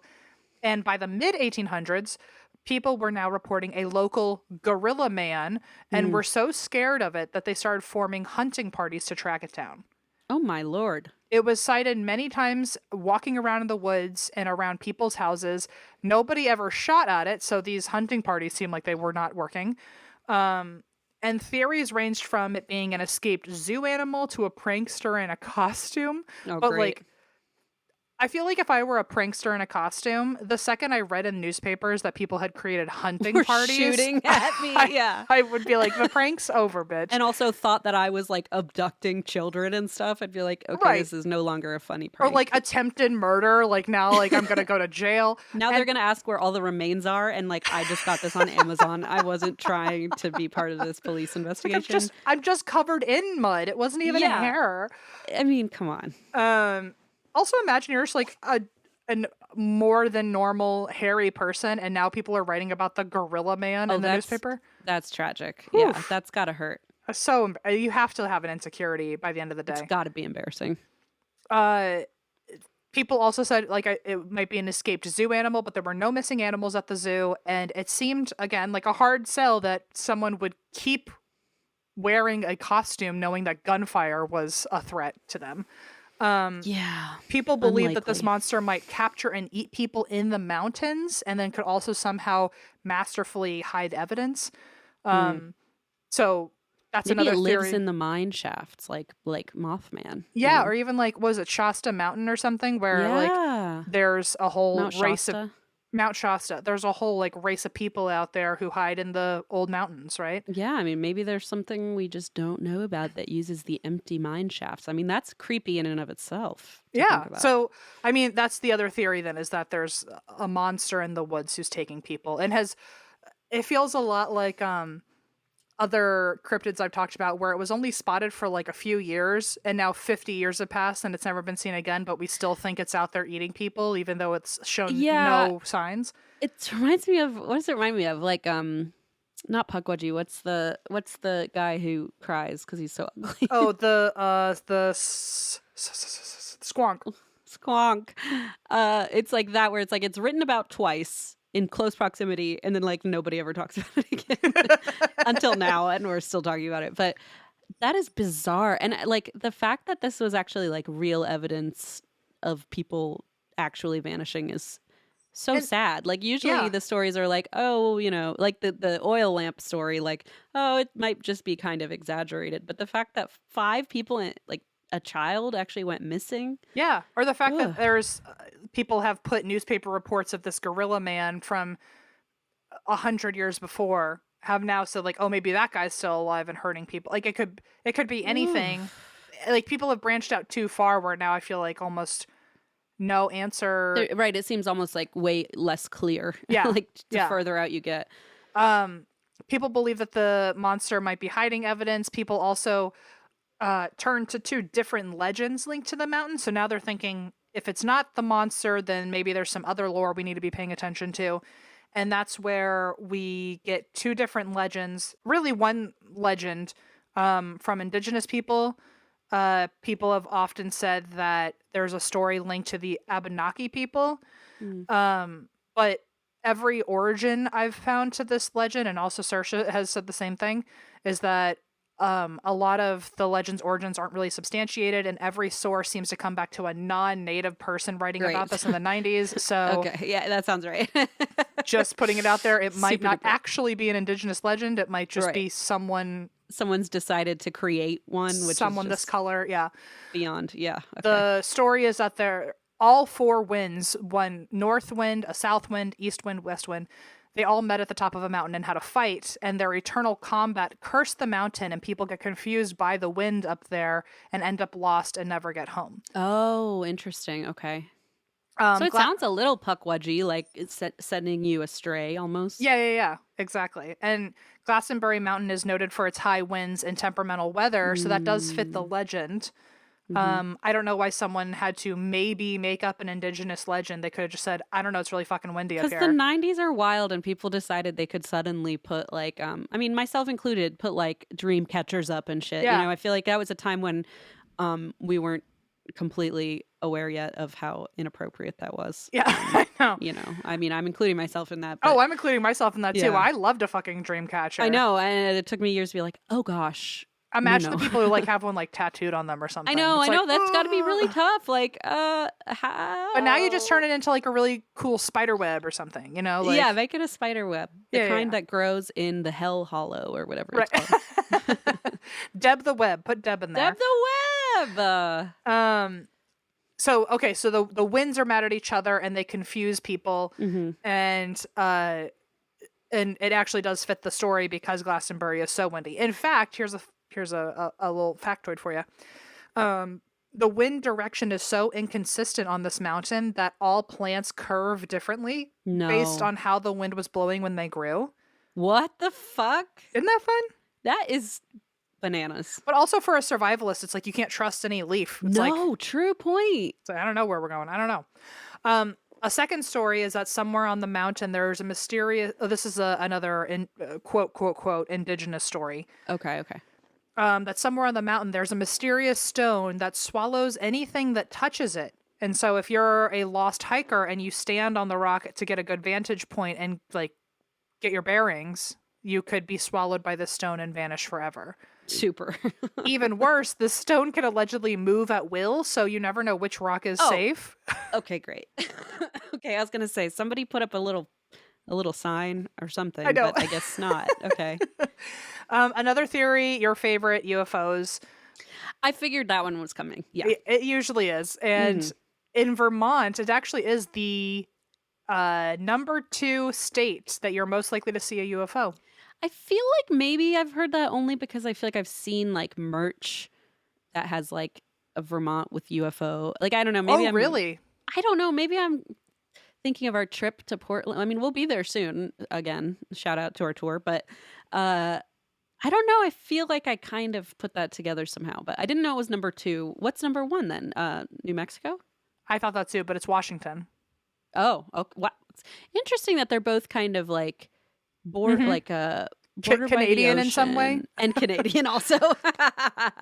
Yeah, I wonder if that means like Vancouver and like Prince Edward Island or like the hot spots in Canada. Listen, I've been to Halifax and it's a weird place, but I didn't see a UFO. But I'm still so jealous of you with Halifax. My mom and I actually said we're gonna go on our own trip to Halifax together. You should. I still say like, can we find some excuse to go back there? Because like we went for his conference and it just happened to be our anniversary weekend, and I'm like, you need another conference? Is there a stay-at-home dad conference up in Halifax this year? I love that there might be a stay-at-home conference you have to go to. I know. I'm like, a place like that's not a thing, so stop asking. No. But yeah, I would love. You should totally go. I mean, and the fact that I know we already talked about this like years ago, but they have like a whole Titanic history. Oh yeah, like, I still have 'cause the they- newspaper you got me. Oh my god, that's right. Okay. Wow. Anyway, it's a cool town, a cool place. The second I'm going to Halifax, everyone will know. Don't worry. Oh yeah. Well, I'll be just like awkwardly like FaceTiming you constantly. So UFOs are said to be a theory. People have reported often there that there are unexplained sounds and lights in the Bennington Triangle, along with radio disturbances. It's led some people to believe alien abductions are the reason behind the missing people. It's also led me to believe that. I mean, it does not take much for me to believe in that either. I'm like, No. I'm like, well, True. that We're not makes, a good barometer for that, I suppose. in my mind, aliens almost make the most sense. Yeah, isn't that like scary when that's the conclusion? I'm like, am I in QAnon? Like, I'm like, okay? why all of a sudden am I Do like I so need, quick like, to believe the fringe thing? Right, like a reality check or like an intervention? That's when I try to have this conversation with my own girlfriend, and she gives me a weird stare down until I come back to reality. I think that's when Blaze and Allison really are our rock, you know, our foundation. She has to find a therapist to just be like, I think I'm with an unnervingly strange person. Oh, God. The last theory is that there are Glastenbury Wildmen. Oh, whoa. Which is somehow different than the Bennington Monster, who was also a wild man running around. Okay. Same time period, the 1800s. Hunters reported, this is so fucking wild and inappropriate now, but hunters reported finding a red-headed man in the forest completely naked. And because of that, they shot at him. They shot at him. Oh my God. Wait, and he was, sorry, in my head, when you said they found him, I assumed he was like dead. But no, he was like running around. Sorry? He was a red-headed naked man, and they said that he seemed strange. Well, because he had red hair? I don't know. Because he's naked and running around the woods. I mean, naked is weird, but like that doesn't require a bullet. No, certainly not. You shouldn't just shoot at anything that strikes you as odd. Also, right? I love that they were able to finally actually use their guns in their hunting group and shoot at a human being, but they couldn't do it with the fucking... That might be what they were just looking for an excuse, yeah. They said he seemed possessed by spirits, which, yikes, that means this person might just have a mental health crisis. News. Yeah. He might have been having a mentee bee. Yeah, I mean, haven't we all? They shot at him, and when he moved towards them, this is how like fucking non-alpha male these people are. Are you ready? They shot at him until he moved towards them to like protect himself, and they dropped their guns and ran away. So like they were big and mighty until all of a sudden he was like, thing they've done so far. I wonder if it's because he was naked and that's gay, but maybe. like maybe a naked man coming toward you. Yeah, maybe that's what ruffled some feathers. Yeah. Just like you're down to use a gun until all of a sudden they fight back and then you run away. It's like, oh, yeah. So but he didn't get shot. He didn't get shot. And also somehow he didn't get shot. They shot at him. He approached them to like say like, if you want to do this, let's do this. I don't know. I'm guessing he moved towards them in a threatening way, and even though they had guns, they dropped them and ran away. Which also to me is like the next part of this story is that the redheaded naked man should pick up their guns and chase them. But whatever. Well, I was gonna say if they drop their guns, like now he's an armed redheaded naked man. Now he might need to be like handled. Like now I'm worried. Now I'm worried. Yeah, exactly. Anyway, this story was published in the New York Times. Your brother is in charge of newspapers.com as far as I'm concerned. So if you'd like to learn more about that, he can find that for us. People thought that the man was possessed and turned into some sort of supernatural monster who hunted people, even though people were hunting him. That seems like quite a stretch, too, to be like, I looked at someone and I decided that they have become a supernatural person who's hunting humans. This is the closest equivalency I've ever seen to like a man being like called witchcraft, like a witch or something. Yeah, like, yeah. It's like, well, she had a birthmark and she called me ugly, so she must be killed. Freckles and red hair. Like, are you kidding? What else could it mean? It's like, okay. So, they just out of nowhere. I wonder if it's because they got cornered and they were just making up whatever story they could come up with. Maybe. I don't know. But in the 1960s, there's another story of a wild man out in the woods. He allegedly lived in the caves and would climb down the mountain into town just to flash people and wave around a gun. Well, okay. Here's what I have to say about this. We're fully in like derail territory. But see, now I'm sort of back on board because now I'm thinking. Because now you hooked me back in. You reeled me back in. Okay. Naked man. Okay. Connection there. Mm-hmm. He has armed himself. They dropped their weapons. He grabbed a gun. But then, like 150 years later, he's back to still be naked and wave a gun around. I really did think you said 5 years, but you did say 150. Okay, that it went from 1800s to 1960s, so it's even past all the missing people. Understood. Okay. So, like, is Weird. there now like a copycat, like another naked redheaded man with a gun running around? What's going on?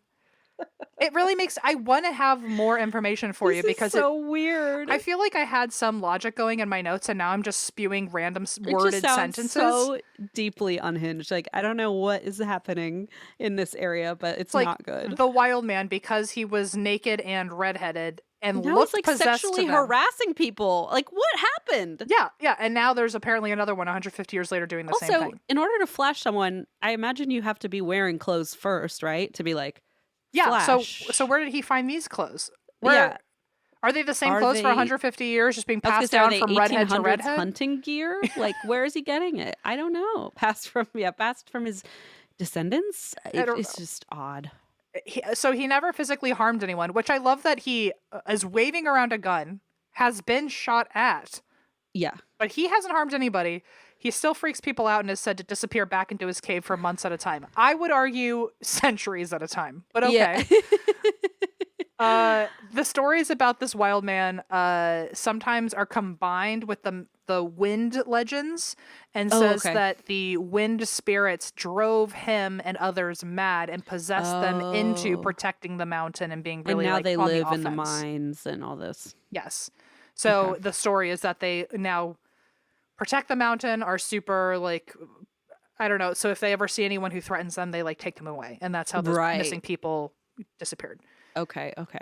In 1892, a guy out there killed his own coworker with a rock and insisted something invisible had told him to do it. So that's another thought that maybe he became a wild man when the winds confused him. What year was that? 1892. He killed him with a rock? Jesus Christ. I mean, whoa. Yeah, with a rock. That's fucking hard. That's a rough That's rough like go. an intense, yeah. He escaped custody when being arrested and disappeared into the mountains.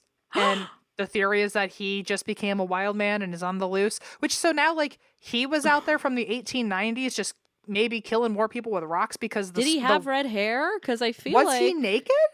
Oh my God. Can you this imagine is getting so weird. Can you imagine being naked at work and then killing your coworker? That's a lot of information. Like, I would have just not gone to work with him that day. I would have not gone to work with him. Yeah, I mean, yeah. I guess hindsight's 2020, right? I mean, maybe I don't know what was going Christine, through if his you mind. ever show up to a recording completely naked with a rock, I'm just gonna tell you to go take a nap.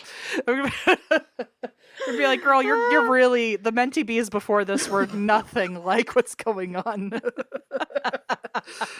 Yeah. No, you know what? I'm not even gonna. I feel like I'm losing. You're correct. Losing people in this story. Like, I feel like the listeners have lost. I feel like we've lost our interest? grasp on reality, sort of, and so Every sentence makes no sense. I feel like it's like I just wrote. It's like I had AI create random sentences. Precisely. And then it like started to go, you kept saying, add another sentence, and it got like more and more derailed. I promise we're almost done. So if people are losing interest, please hold on because I'm also confused. I also don't like it. I wish I had. Also don't understand. I wish I had more on. stability for you, but I don't. Let's just get through it. So it became one of the many unsolved deaths near the mountain that sorry. That's a few down. So 5 years later, unsolved. I heard a rock was involved, but okay, I suppose we could call it unsolved. Okay, so this coworker killed his other coworker and then ran off into the woods after escaping custody. So they think he might have joined the wild men in the woods. 5 years later, a hunter nearby was found dead. He was shot and then dragged several feet, and his loaded gun was placed beside him to make it look like he hurt himself. Ew.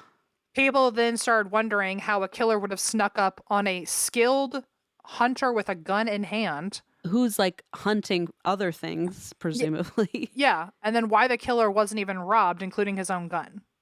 Or why the killer? You mean why the hunter Why wasn't the robbed? hunter wasn't robbed. It's just a different kind of killer. I'm kidding. Don't yell at me, people. I'm just kidding. I just was like, wow, Em, that's a bold statement. Well, why the hunter was not robbed. I see. Yes. Yeah. Modern hikers have reported that the mystery triangle in the area also has caused phenomena like compasses and GPS systems to not work. People get turned around all the time in the woods. There are also strange voices that cut into music and conversations over the radio. So when you're talking, when Whoa. you're walkie-talkieing with someone in your camp, people will just start talking that you don't know and then fade away. Ugh. Isn't that fucking creepy as hell? Yeah, I don't like that. Like, so someone's listening, one, and they can interfere with your, like, radio line. At will, yeah. Some think ghosts and malicious entities lead hikers astray until they have no hope of finding the trail again. There's also, of course, the local legend about a cult living on the mountain and killing people who discover them, which sounds very similar to the Wildmen theory. Yeah, just maybe a little more organized, and they've got a leader. Yeah, exactly. Like, they have to pay to be there, maybe. Yeah, they pay their dues, I suppose, yeah. Locals tell stories of occasionally encountering actual cult members in Bennington when they come down from the mountain for supplies. So they're Flash people? Oh, well, I don't know if that's part of their initiation. Maybe it's they're being hazed, yeah. But apparently they are really aggressive if approached and tend to threaten people. So that does fit the story that there's wild people living out in the mountains willing Yeah. to hurt people who come near their home. Yeah. I mean, if that's true, then yeah, totally. And then I'll end on this. It's just a random final theory that I'm sure kids tell around a campfire, is that allegedly there's a door to hell on the mountain that opens up and draws people in, and that could cause the luring of people astray. I mean, it's not the weirdest thing we've heard today, so honestly, why not? And that is the Bennington Triangle. That was very good, Em. I don't know if it was very good. I even lost myself halfway through. I know. So I feel like that's saying something. If we're like totally derailed ourselves by the story, then I'm sorry to the people who like logic and structure in the stories, because that just was not it. You to didn't be get fair, like you're here, so you should have known. But did you before die? arrived. No, you're here. But did you die? Also, there is a hair on your microphone that I keep thinking is on my laptop. It's on the side by the camera. I don't know if anyone saw on YouTube, but like 3 different times I went like this to try and get it off the screen, and then I was like, oh my god, that's on M's microphone. It was a cat hair. There's a lot of cats. That's why I thought it was mine. I was like, well, M doesn't have cats, but I guess you're in a different... I'm actually, this room, one of the cats is a big fan of, so I know exactly which cat it was. Anyway. Oh boy. Thank you for telling me. I'm sure that was bothering somebody, except like also you, but I mean, it was fine. It wasn't, did I die? No. Did you die? No. All right, Emmethy, I have a story for you today that I requested from Saoirse to help me research, because I have wanted to do this since, well, for a very long time. There's a couple of stories coming up that for some reason I felt were like nods to early episodes in which I said I would someday do these stories. And then as I was researching BTK a couple weeks ago, I kind of remembered these guys were mentioned, and I was like, oh shit, I've been wanting to cover them since February of 2017. So oh my god, here we are. Many years later. The first one I'm going to do is Harvey Glatman. He is also known as the Glamour Girl Slayer or the Lonely Hearts Killer. Oh my. Okay. I think I've heard of Lonely Hearts Killer, but I think I'm just thinking of Sgt. Pepper Lonely Heart Band. Okay, yeah, good, interesting reference. I thought I knew where you were going. I didn't. Because there are several types of, like, a Lonely Hearts Killer is also, I think, like a category of serial killer. Okay. And I'm pretty sure it's people who, like, seek out victims in classifieds, or people who are looking for companionship or romance become the victims, if that makes sense. Like a Lonely Hearts Killer, they're targeting people who are lonely. So here we go. This is the story of Harvey Glatman. So he was born in the Bronx at the end of 1927. on the eve of the Great Depression. Oh, That's thank fun. God. He came at the right time. He came at the worst time. When he was 5 years old, this is just fun fact, he had his tonsils and adenoids removed. Have you had your tonsils taken out, right? I had these. It sucked. Yeah, I heard it. Were you a kid or an adult? No, I was an adult. When you're a kid, it's not that bad. But I was going to say, I feel like I've heard it's so much worse as an adult. Oh my God, it's so much worse. You get fooled, you get bamboozled because you haven't had your think, oh, all kids do that. No, because they tell you it's gonna suck, but they don't tell you it's like a 10-day healing process, and the first 4 are kind of easy breezy. Oh, and no. it's day 5 that kicks your ass because that's when the scab forms, or for the last 4 days the scab has been forming, and then on the 5th day, I'm gonna scream. It falls off and you swallow it. Stop. It's literally like this. It's a big, and also when it's blue because it's soggy from being wet. All right, I'm done. I'm leaving. I think you need to understand I'm actually really gonna show up naked with a rock the next time I see you. It's as disgusting. It's worse than you're even imagining because you feel it happen, and then you hope it happens. Strep a lot? Like, why did you get them out? I was like, anything is better than not getting my tonsils out because I had horrible tonsil stones. What the fuck is that? Don't tell me. I don't want to know. I literally can't handle any more information. Okay. A tonsil stone. You probably had one. People get them a little bit every now and then. It's not like every now and then a tonsil stone will show up in someone's mouth where like it's just kind of like impacted food over time. Have you ever seen like one of those like white dots come out of your mouth when you press it? It smells like ass. No? I don't think so. So I had really...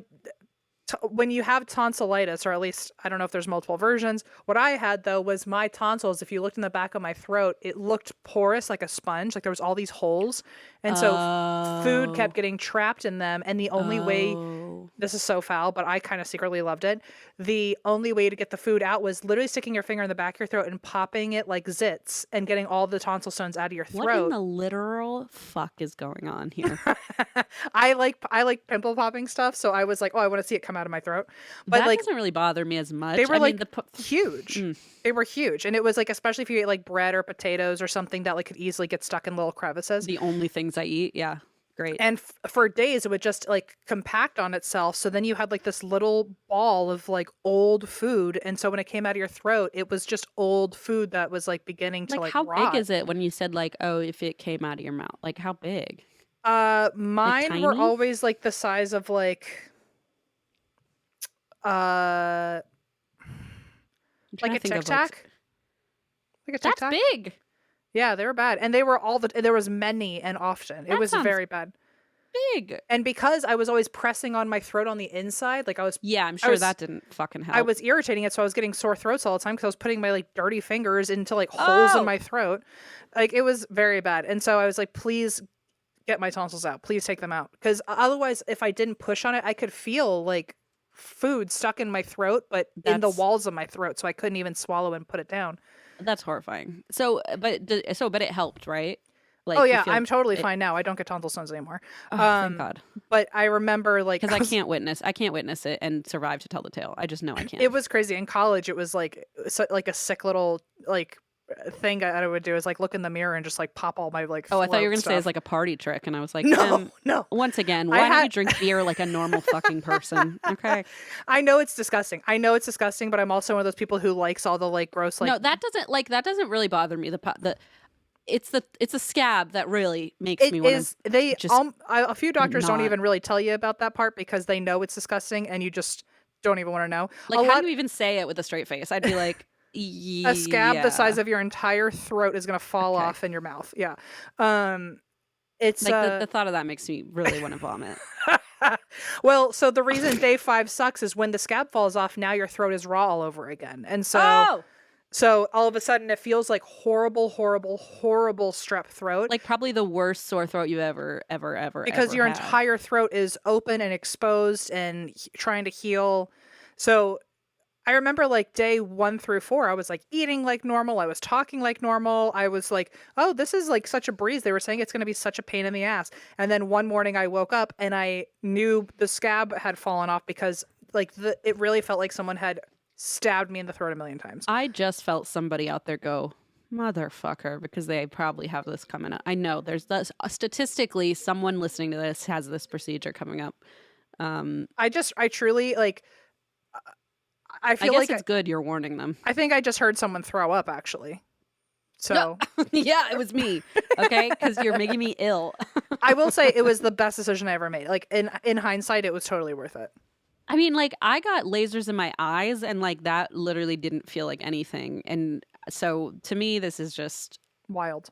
heinous. Anyway, did everyone like 10 minutes of me talking about that? Well, you know, it's funny you say that. I mean, it's not funny at all. It's just foul and disgusting. But basically, I give you this bullet point about having his tonsils removed at 5 years old. Just as a way to say that seemed to be the only like health issue this guy ever faced. Like the only. Oh, so he had a week of problems. Right. Is that a phrase? I like it. Is it a week of problems? I don't know. I also came up with something else recently that I thought was pretty good. You came up with that? Christine, stop. You just said it and then we're like, oh, you'll just figure out what it means. Well, it's, yeah, I just said it. I like it. You just had a week of problems. Christine! I've never heard that before. Okay, I have another one that I came up with for me and Allison. I call us, this, it's probably not even that good, but I think it's cool. I call Allison and I just a pair of let me justs, because whenever we're about to leave the house, we go, oh, let me just do this. Oh, let me just turn off. Oh, let me just turn off the light. Let me just. That's good. And so every time we're doing that, I'm like, oh, we're just a pair of let me justs, oh my God, aren't we? That's so real though. Like, oh, let me just go pee real quick. Oh, let me just go grab my. Let me just get the keys. Let me just turn the lights off. Let me just check if I have my wallet. I don't. Yeah. I was like, it made so much sense. I Whoa. was like, oh, we're just a pair of let me justs. That's really clever, Em. I like that. I'm so glad. Thank you. Oh my God. You don't even need to use words like contrived. You come up with your own beautiful I don't need to use words, bitch. No. You speak your own fucking language. Anyway, so I tell you this to say he was typically like a very healthy, I mean, I hate to use the word, normal child. Mm-hmm. Like he, had the usual stuff, chickenpox, whatever. He got his tonsils removed. But otherwise, his mom was like, no, like he was well adjusted. He was well behaved. And he showed no red flags at first. Mm-hmm. So at 3 years old, Harvey was in his parents' bedroom and his mom walked in and saw a sight that she didn't quite know what to do with. Oh, was he looking in the mirror and popping all of his throat zits? I mean, honestly, you could probably just insert that here. Yes. Okay. That is a troubling He behavior. was being a couple of let me justs or what? He was being a little let me just. So he had tied a piece of twine around his penis. Oh my. And then attached the other end to a drawer. Oh my. And was like, yanking on it, right? Like in a sexual way? Like to jerking off without using his hands? No, so it was almost like he enjoyed the pain of it, like but he's 3, so also it's like he probably doesn't really know like what he could just be exploring his body. Doing. Yes, right. And like it of course is normal for kids to do that. But this was just such like a very shocking thing for his mother to walk in on that she thought, you know what, maybe this is just him experimenting. Like, I mean, she handled it, as far as I can tell from the research, she handled it as well as any parent would, right? She's like, okay, I mean, hopefully he's just experimenting and not going to hurt himself. And sure. That's the end of it.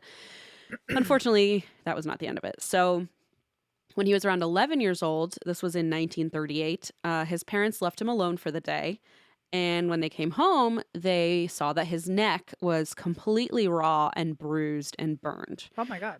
And it seemed to be inflammation caused by rope burns. Whoa. So is he doing this to himself? He sure is. Okay. Yes, this is some autoeroticism, and it's starting at a very young age. And there was an episode about Harvey Glatman on the Parcast show Serial Killers, and they mentioned that typically this kind of autoerotic asphyxiation, that kind of thing, that interest usually isn't piqued in at least traditionally young men until age 19 is like about the average, which is a fun fact for you all. And I guess one theory that they put out there was that perhaps when he was playing with string as a little kid, like maybe he had like cemented that kind of fetish without realizing it at a young age by playing with like rope and twine, and then it kind of escalated really quickly, and by age 11 he was already makes full sense. blown, you know, so perhaps that's what happened. But either way, you know, it's a jarring thing to come home, find your 11-year-old like having, you know, tied a rope around his own neck. So this is kind of the beginning of when problems start to arise. That was the year they also relocated to Denver, Colorado from the Bronx. So when they relocated, Harvey, you know, being a preteen, he was really struggling socially. He had an extremely negative self-image. He had pretty average acne, just like any, you know, teenager might. But his father caught him masturbating one day and told him that that would make his acne worse. Oh, fuck. So, wait a minute. Why is that man with that woman who is like being sexually positive? And this guy is like... I don't know. And I don't know that she's even being sexually positive. I think she just saw that and hoped like, okay, let's just hope that doesn't escalate. Like, I think she just said like, what am I supposed to do? Like, it's a 3-year-old. But yeah, so... either way, gross on the dad's part. Bad move. Like, trying to like curb his masturbating, right? Like, you know, I feel like back decades ago, probably pretty recently even, it was very much kind of ingrained in you that that's a bad thing to do, especially if you're, you know, religious or what have you. So I'm not surprised that his dad, but, you know, his dad probably thought, oh, I'm just doing like a harmless thing. I'll just tell him like, oh, this makes you sick. Or, I mean, when I was little, like my aunt told me when I pick my nose, like my nose is gonna get longer and longer. Right, or like you cross your eyes and it'll get stuck that way. Yeah, exactly. So I imagine that's kind of the intention behind it, but it was obviously extremely damaging.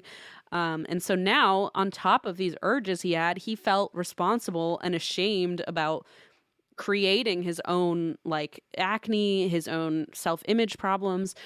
He was ashamed about his body development. And one source claims, I don't know how true this is, that he was somehow also told that masturbating was a sign of homosexuality, which then in turn also doubled down on his shame, you know, back in the day, at least, about masturbating.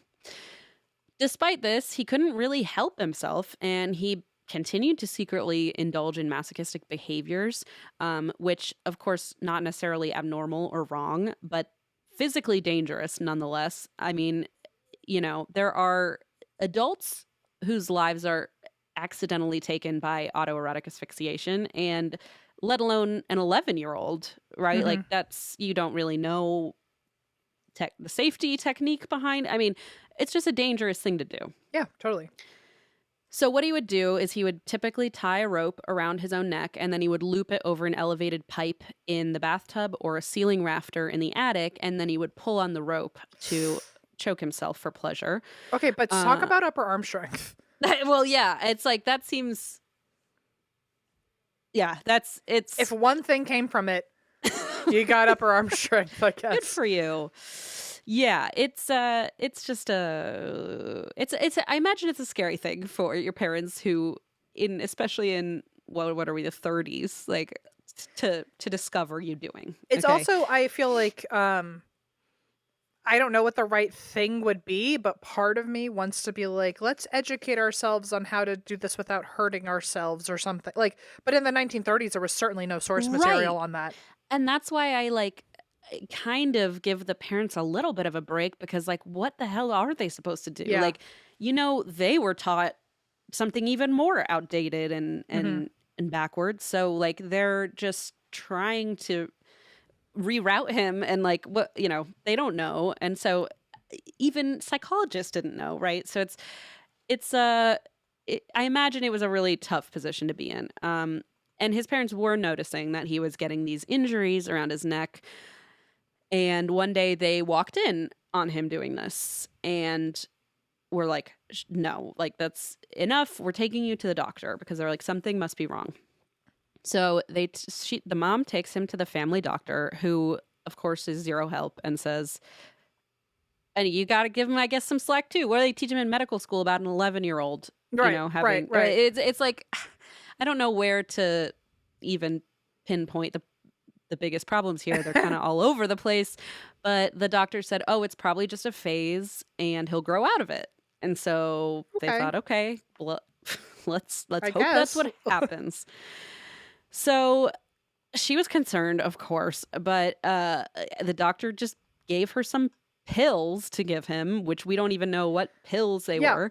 Like sugar pills or like I mean, don't touch your neck pills. like cocaine or whatever they Heroin, would get. Mercury. Yeah, I don't know what pills, but he prescribed some unspecified pills and basically told the parents, like, just write it out. This is probably a phase.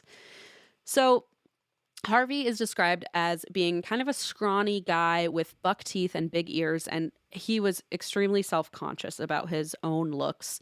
He struggled to make friends, and he was terrified of girls.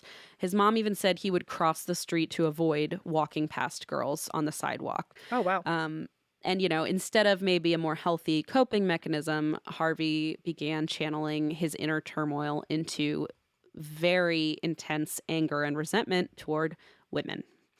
Classic. So he grew resentful of women because of his own inferiority complexes. I mean, watch Criminal Minds and you'll get the idea. He started breaking and entering into women's homes at a very young age. I'm talking like 12 years old. He starts breaking and entering into women's homes. And he would steal small items, like not even necessarily anything valuable, just like lingerie, like random stuff sitting around, just as like a kind of a power move, I guess, or like a way to claim ownership over women. Wow, at 12, that's crazy. Yeah. And he eventually stole a handgun, and that's sort of when he realized, like, hey, I could do this bigger and worse. Well, sure. It was like the second that you were getting away with it with a smaller thing, you have Precisely. to what's it like? You have Escalate. to escalate. Yes. I mean, at 11, he's already experimenting with autoerotic asphyxiation, and now he's stealing guns and underwear. Literally. And so it just really escalates, like you said. So instead of being afraid of women now, Harvey kind of turned this into aggression, and he became bolder because, like you said, he got away with it. And he escalated once again to stalking women instead of just like breaking into their empty homes. So it was said he would, sorry, let me say that again. It was said that even when he was out walking around, if he like bumped into a woman, he would just even be an asshole then. Like, he didn't even apologize if he like shoved a woman by mistake, or like, I mean, not many guys don't, I guess, but like, like he was like an incel in the making. Yes. Like very intentionally harboring like he would call women females for sure. Right. Precisely. Yes. So finally, like I said, as a young teenager, like 12 years old, he escalated to stalking women home, breaking in, and attacking them. He would force women into their bedrooms, where he would tie them up with rope, gag them, and then sexually assault them. And once he reached high school, he was still struggling socially, but then on the side, he was doing these heinous activities and somehow still managed to do well academically. So, if you think about the parents, it's like, oh, good. Like, he might be kind of awkward at school, but he's getting good grades. Yeah, like, they're like, well, he's checking all the boxes that we were prepared to worry about. Right. Like, it doesn't necessarily, I mean, obviously, if they had known what he was doing in his free time, but everything else seemed perfectly normal. He even participated in extracurriculars like Boy Scouts. And interestingly, that is where he had, I guess that's where his fascination with ropes and knots deepened. I was literally about to say earlier, I was going to say, like, could it have started earlier because he was like in Scouts or something? Yes, where they that is also a theory, that he was learning a lot about ropes. He had perhaps already cemented that sexual fixation as a child, not even meaning to, obviously, and now kind of getting to interact with ropes and learning how to tie things. And that is probably a big part of it. Yes. So he also enjoyed like pretty average, normal hobbies like photography. He was a paper delivery boy, like nothing that unusual. But in the off time, in his free time, he was continuing these like heinous stalking and assaulting crimes at like age 13. I mean, he's a young kid. Was he like fully like essaying assaulting people, or like just hitting them, or like what was? Do we know what type of I think assault? it really varied, and I think part of the reason we say sexually assaulting is because there was such a range. Okay. And you know, one of the I'm trying to get better, and Saoirse made a note of this too. Like I'm trying to get better at really understanding like the nuances between the different terminology. And so I do know that it's pretty clearly stated that he at this point was sexually assaulting women. I know one particular case where he like masturbated while like having a woman forcibly tied up. Oh, You know, things like that ranged from yeah. that and Is all over the place. all over the place. And you know, part of it is too, I imagine in the 30s they maybe didn't so specifically differentiate or specifically name it for what it was.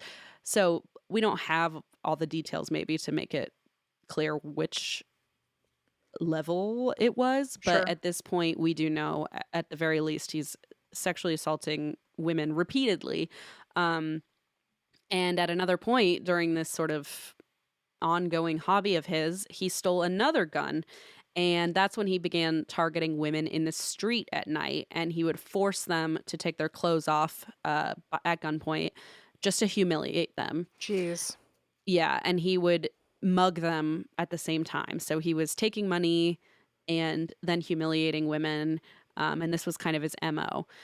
So the police kind of caught on to this pretty quickly. Mm-hmm. In May of 1945, police caught him at age 17 breaking into a home. He had a handgun and a rope with him. He actually also, side note, fun fact, not really, he was known to carry a length of rope with him through his entire childhood, which, you know, like looking back, it's like, oh God. But at the time, I mean, he's a kid in Boy Scouts and he has some rope on him. You don't necessarily think Like too much about it. I would have thought like, oh, you must be in Scouts and you're practicing knots, or Exactly. yeah, Trying to get or your like badge. you're learning magic because there's a lot of rope Right, tricks. Like, right. there's got to be a reason for why that's just like, or but it feels even weirder to know that maybe he just wanted to like put his hand in his pocket and feel it, you know, like Just have it. Yeah. just have it. Yeah. It was almost like he carried it with him at all times, whether he was like at school, whether he was just at home doing homework, or of course whether he was breaking into homes. I wonder if it was to And make him like feel like he was in control, because if something went wrong, he could always use it against somebody. like a token or like a amulet, like some sort of like power, Like a weapon of sorts, like a right, to feel like he's prepared for be an prepared. encounter. That's what they say. Oh God, yeah, I didn't even think of that. Yikes. So police caught him breaking into this home with a handgun and rope. And when they questioned him, he like pretty immediately admitted to several other robberies, but of course left out the sexual assaults. So he was only charged for the robberies, and his parents paid his bail to keep him out of jail. So a month later, he really couldn't stand quitting for that long. A month later, after he was let out of jail, he abducted a woman, tied her up, drove her out of town, and assaulted her. But then he let her go. And in fact, he actually went so far as to call her a taxi. And Okay. she got in the taxi. They went their separate ways. Fortunately, he let her go. Unfortunately, he learned pretty quickly that he could never let his victims go again, because she immediately, of course, went to the police. And when she saw his mugshot, because remember, he had been arrested for robberies before, she said, that's the guy. And he was once again arrested.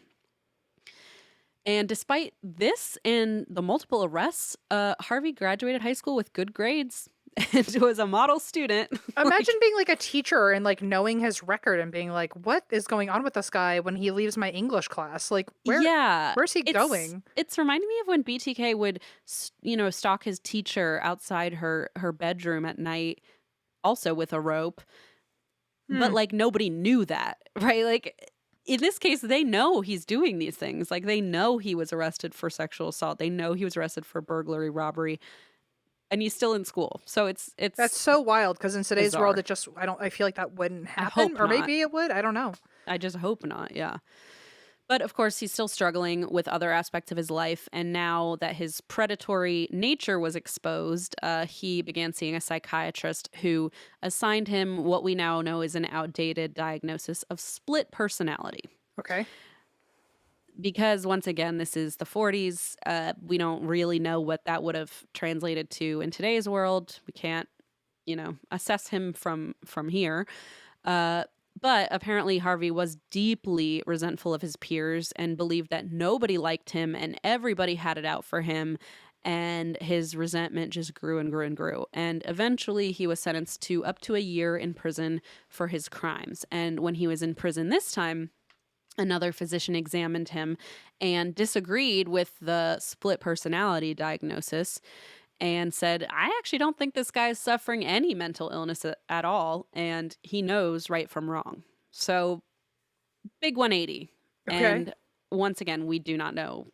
We can't Right. diagnose him from here, obviously. So, Harvey turned 18 in prison, and he served 8 months of his sentence. Upon his release, his mother took him and moved with him to Albany, New York, where he continued to stalk, rob, and assault women at night.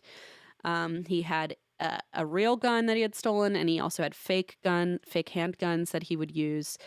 And in one attempted assault, a nurse named Florence Hayden managed to escape.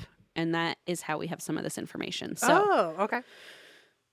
shortly after that, 2 more women that Harvey targeted also got away and reported the incident to the police. So now, even though he knows not to let his victims go on his own, out of his own volition, they're either escaping or making their getaway and reporting this to police. And all of a sudden 3 reports come in of this guy and what he looks like, and police are like, cool, we're on it.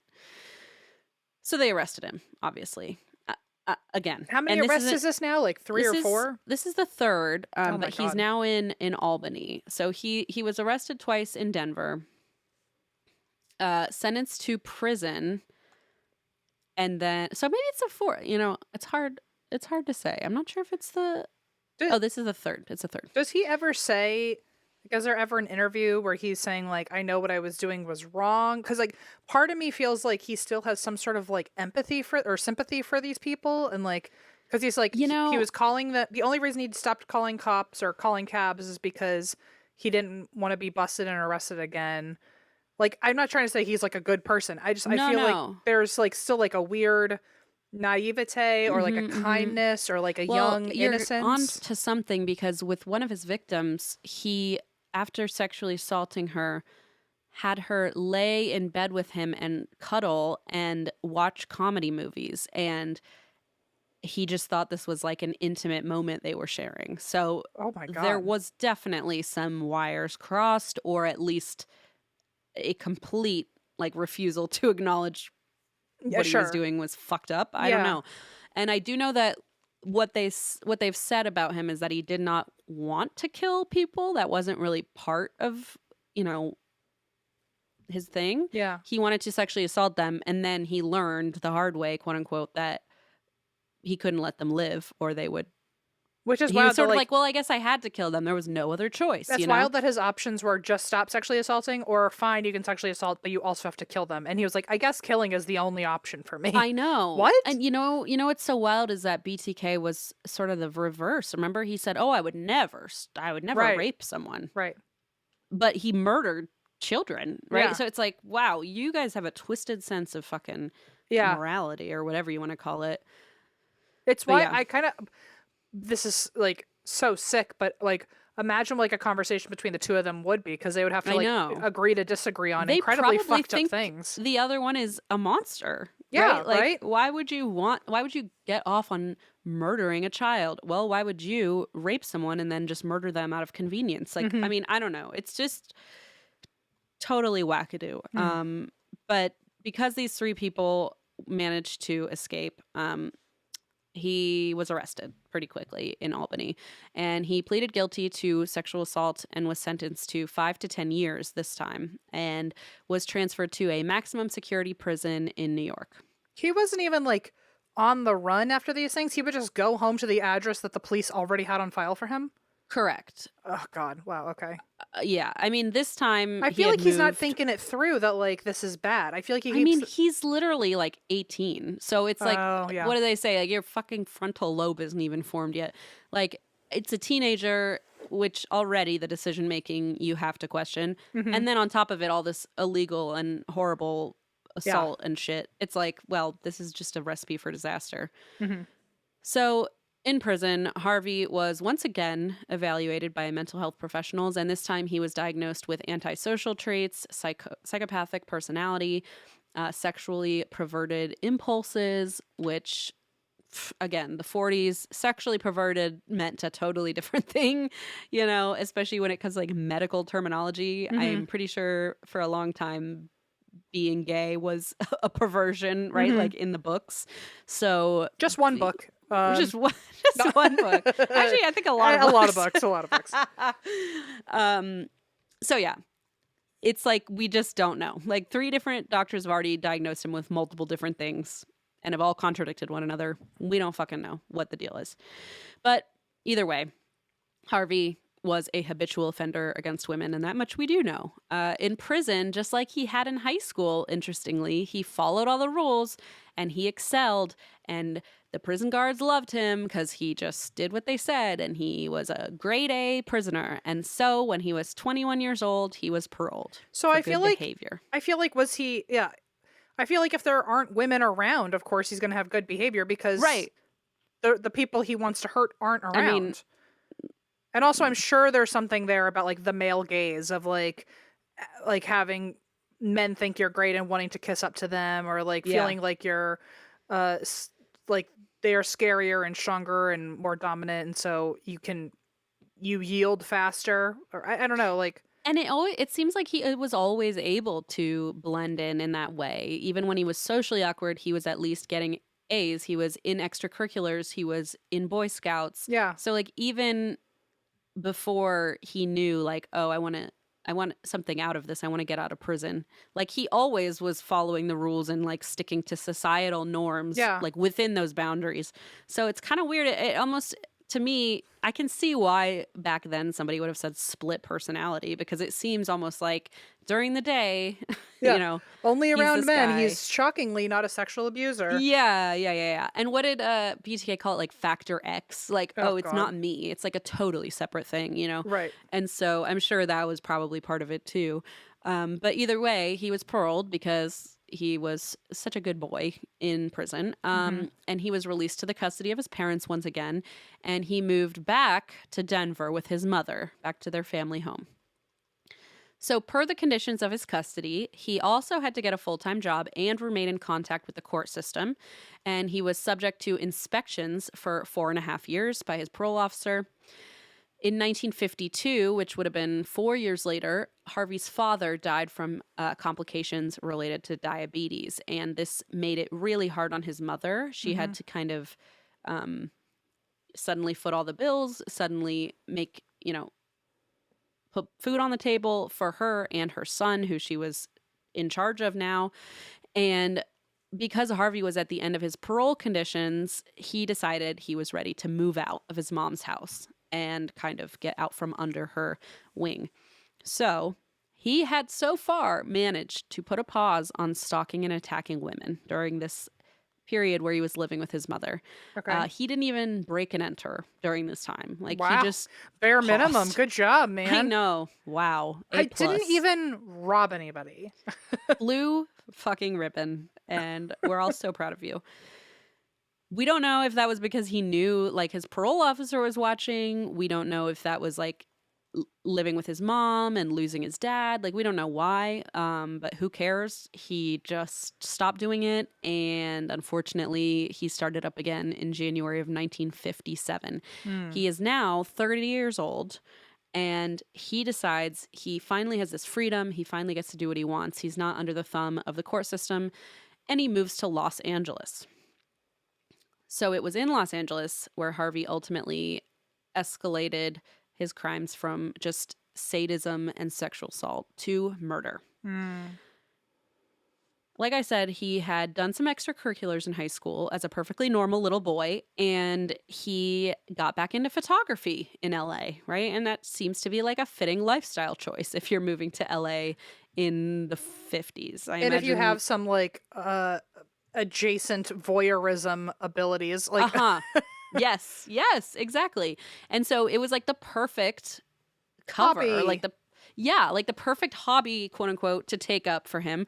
He advertised himself as a legitimate professional photographer seeking models, and he told them these would be sexual but fully clothed photo shoots for pulp magazines. So he would basically tell women, I work for a pulp magazine, and they're, basically, I don't know if you've seen these kind of photos from back then, but like they would have women kind of in like in bondage sort of, and they'd still have clothes on. Like they weren't in the nude, Okay. but this was just kind of a thing. This was one of the things back then in the magazine, in the dirty magazines. So he tells models, hey, we're going to do this, but don't worry. You can be fully clothed, but I am going to tie you up. And it's just a photo shoot for the magazine I work for. In August of 1957, he reached out to Judy, whose full name is Judith Ann Dull, and she was a 19-year-old model who lived with two other young models in LA, and the three of them were really close and helped each other find work as often as possible. She was estranged from her soon-to-be ex-husband and was very overwhelmed by the stress of a messy divorce. And on top of that, her soon-to-be ex-husband was also trying to take sole custody of their 14-month-old daughter, Susan. And he had actually come to her home and taken Susan while she was working and left a note saying, like, I'll see you in court. So she's in, like, just utter turmoil, and her ex has taken her baby, and she is low on funds and just trying to make it and trying to get out of this messy relationship. So she's trying to make some money to fund her legal battle and prove that she could support her daughter. And because she was a beautiful young woman and modeling was all the rage, she was able to get a good amount of money modeling, doing gigs in LA. Okay. So when she hears from Harvey, who used the pseudonym Johnny Glenn, he seemed classy, perfectly normal, perfectly friendly. He actually came and met her roommates, and they all said, yeah, he seems like a great guy. And he takes her to his studio for the photo shoot. He had actually outfitted his apartment to look like a studio, and he basically claimed the shoot was for this detective magazine, and she had to be tied up and kind of look like a what do you call it? A damsel in distress. And that was kind of the vibe, like, oh, just look scared, I'll tie you up. So he ties her up and gags her. And of course, now he has her exactly where he wants her. And he turns, and when he turns back, he's holding a gun. And at first she's confused. She's like, wait, is this part of it? Like, is it a prop? Is that like... Right, is that a prop? Like, what is going on here? But very quickly she realizes, no, her life is in danger. He rapes her multiple times at gunpoint. And then he forced her into his car, drove her out to the desert, and strangled her with rope. And he left her body there. And he thought, leaving her body out there, he said, no one will ever find her. It's so remote. Of course, it's not quite what happened. So, like, down the fucking street. I mean, Judy's friends and roommates were like, hey, where the hell is Judy? Also, we literally met you. Like, that's wild that he didn't have, like, a disguise. He did that often. That's almost so cocky that you can get away with it. And he Like, was he getting away has with it. multiple mugshots out there, right? It's not So like, oh, wild. there's no photo evidence of him anywhere. Like, the police, I mean, at least in Albany and Denver, have mugshots of this guy. But yeah, I guess a fake name is all he needed. Hmm. So Judy's friends and roommates, of course, immediately get concerned when she doesn't come home. And of course, because she is a beautiful young woman, this is a very compelling news story, and journalists are putting this story on the front page along with her missing case. And when her ex-husband was quickly ruled out, detectives were like, okay, we'll look into this Johnny Glenn fella. But there was just nothing they could do. Like, even though Also, the his name was roommates had fake. Like, they couldn't even look him his up. name was fake, exactly. And like they didn't really have much else to go on. So, of course, Harvey is like, great, at it again. And he next pursues, this is why he has this name, ads for singles of the Lonely Hearts Club. Uh-huh. He joins this LA club where people who are seeking companionship, put themselves out there. And this is where he arranges a blind date with 24-year-old divorcee Shirley Ann Bridgeford. And Shirley had 2 sons under the age of 5. She really wanted to date someone who was serious about a relationship and becoming a parent to her kids. And when she heard that Harvey, who was now using the name George Williams, wanted to take her out for a date, she was very excited, very nervous, and she arranged for him to pick her up at home where her mother, her 2 sisters, and her brother-in-law all came to meet him and sign off before. Oh my God. So he is seriously pulling off this, like, good boy, like, following This the is almost rules. weirdly, like, it's like so stupid it just might work. You know what I mean? Like, Yeah, it's it's like outrageous. He's meeting the entire extended family. I feel and like I just it watch a works for lot him. of Law and Order, and I feel like if they had someone who was just showing up everywhere with his face so obviously in, like, how is he not being caught? This is I mean, it's pretty wild. And I don't know. I imagine being in LA probably helped because I feel like it was just a looser place in the 50s, and Yeah. like, especially in a world of like of gigs, like gig work, like photography and modeling. I imagine there's just a lot of like moving parts, moving people, fake names too, probably. So yeah, I'm not sure, but whatever he was doing, unfortunately, was really working because all of her family said, this guy seems legit. George, nice to meet you. Oh my And God. she got in his car and he took her on a date. So in the car, the plan originally was to go dancing together. But in the car, Harvey said, hey, why don't we go out for a dinner and take a little drive instead? So she says, I mean, all right. And he takes her to the desert. And that is not the If kind of someone date. of all the locations in Los Angeles, if someone said, let's go for a drive, and they took me to a desert, I'd be like, turn around. You missed something. Forget it. Like, where's the view? I was going to say the Americana is back there. The movie, the AMC is back there. I don't want to leave any further than this. So he took her out to the desert. And of course, at this point, she knows things are not good. He rapes her at gunpoint. He forces her to pose for photographs, which is just deeply troubling to me. And then he strangled her to death like he had with Judy. And he took photos of that as well. So Oh my God. and interestingly, I learned something which I did not realize, and I'm kind of embarrassed I didn't know this, but I guess there are 2 forms of, so you know how you say like, oh, a serial killer takes a trophy home? I guess in this case, it's not a trophy because a trophy is actually meant as like a brag, like to show off what you've done, almost as like a haha, got him. Yeah. But this is more something for his own like secret pleasure later. Like he wasn't Right. going to show this to anyone or share it, which I guess is a different thing from a trophy. So I didn't realize that, but fun fact for you in the worst way. So Shirley's family, of course, report her missing and are like, this guy named George came over and took her on a date and she never came back. And police are like, well, that sounds a whole lot like our friend Johnny Glenn. So ding, ding, ding. Ding, ding, ding. I think we're putting this together. But of course they have no way to track him down. Like there's just nothing they can do with these fake names. And so they suspected all they could do is suspect he would kill again and wait until he did. And that is exactly what happened. So this time, Harvey targeted another model, 24-year-old Ruth Mercado. And Ruth was born in New York. She had served in the Women's Air Force before she was honorably discharged and relocated to California. And people described her as kind and reliable. She was hustling out there. She was trying to make it in the film industry.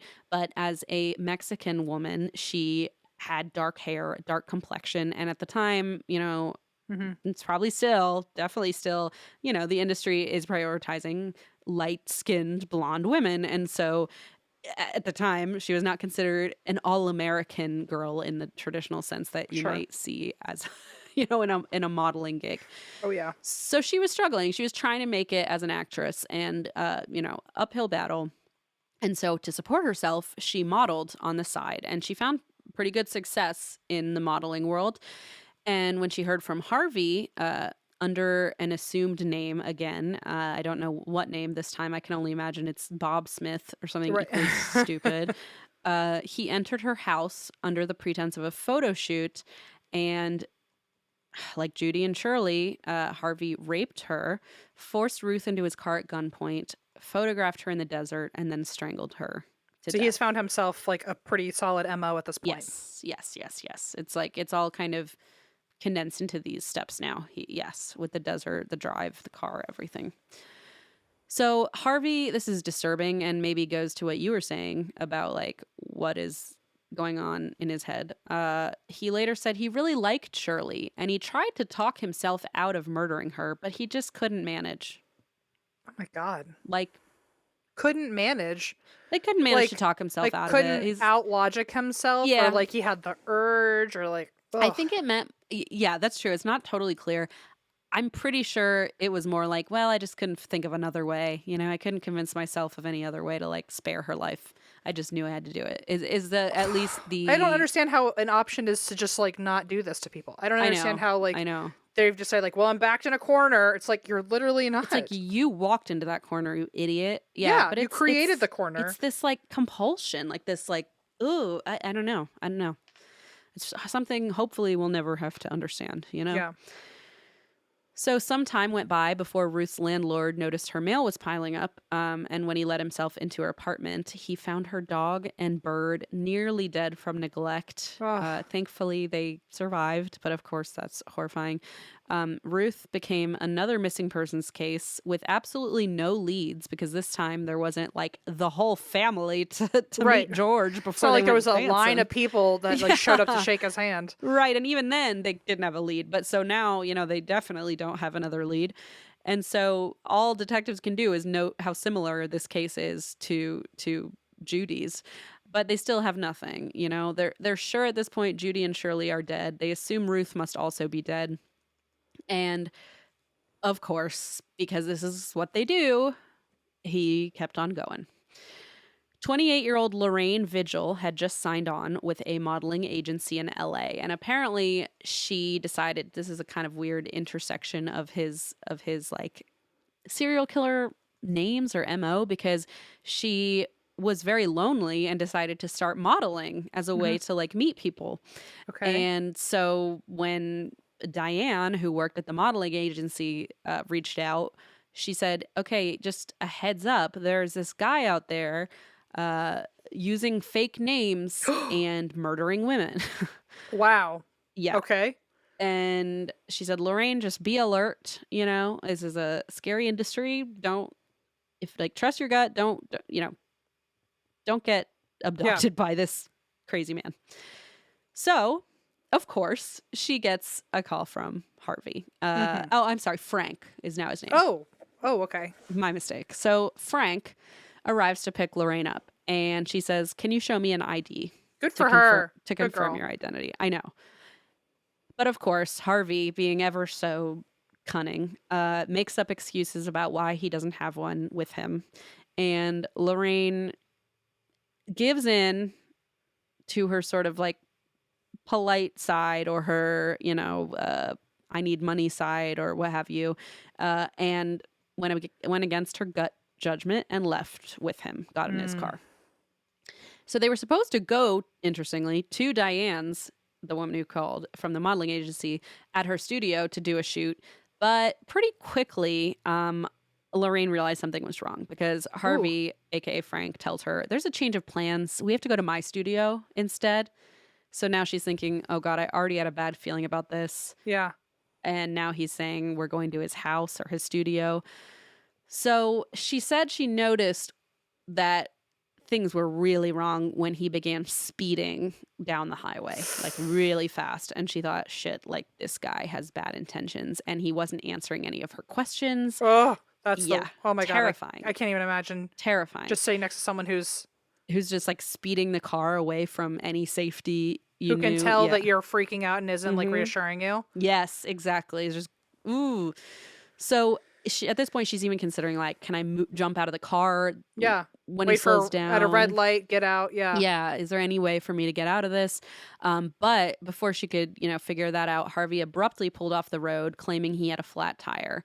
And of course he did not. He jumped out, brandished his gun, and told Lorraine he was an ex-con who would kill her if she didn't cooperate. Ugh. So at this point, she has no choice. He ties her up with both hands, and she kind of realizes, wait, he's tying with both his hands. He's not holding his gun.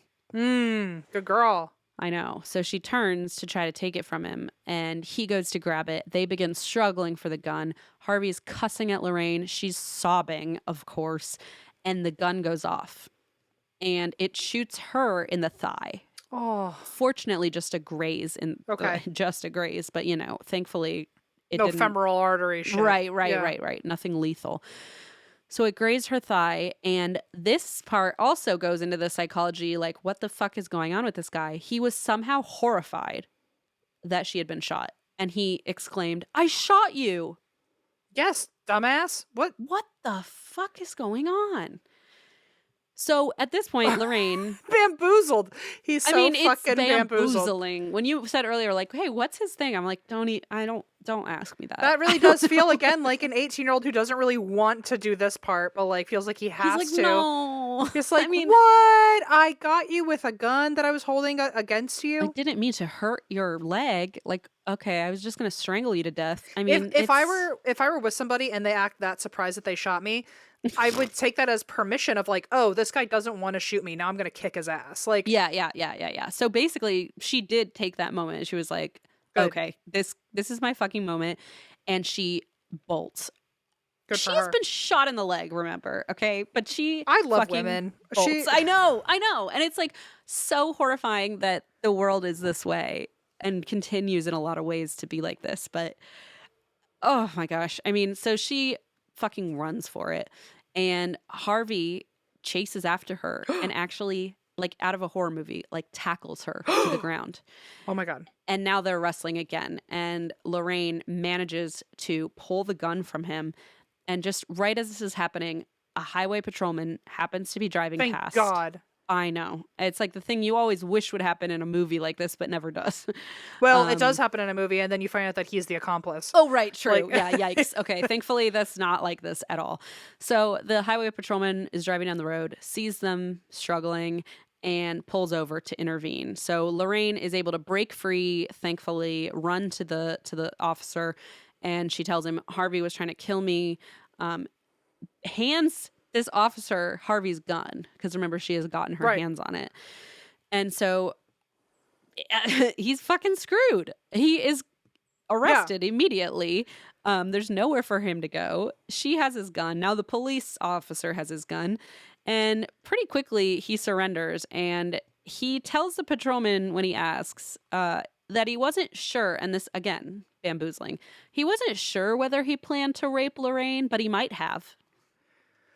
I feel like that's the closest thing to a lie he was able to concoct. It's right? like, we know exactly what your plan was. Well, exactly. Like, you absolutely were planning to rape her and also, on top of that, murder her. So, nice try. Yeah.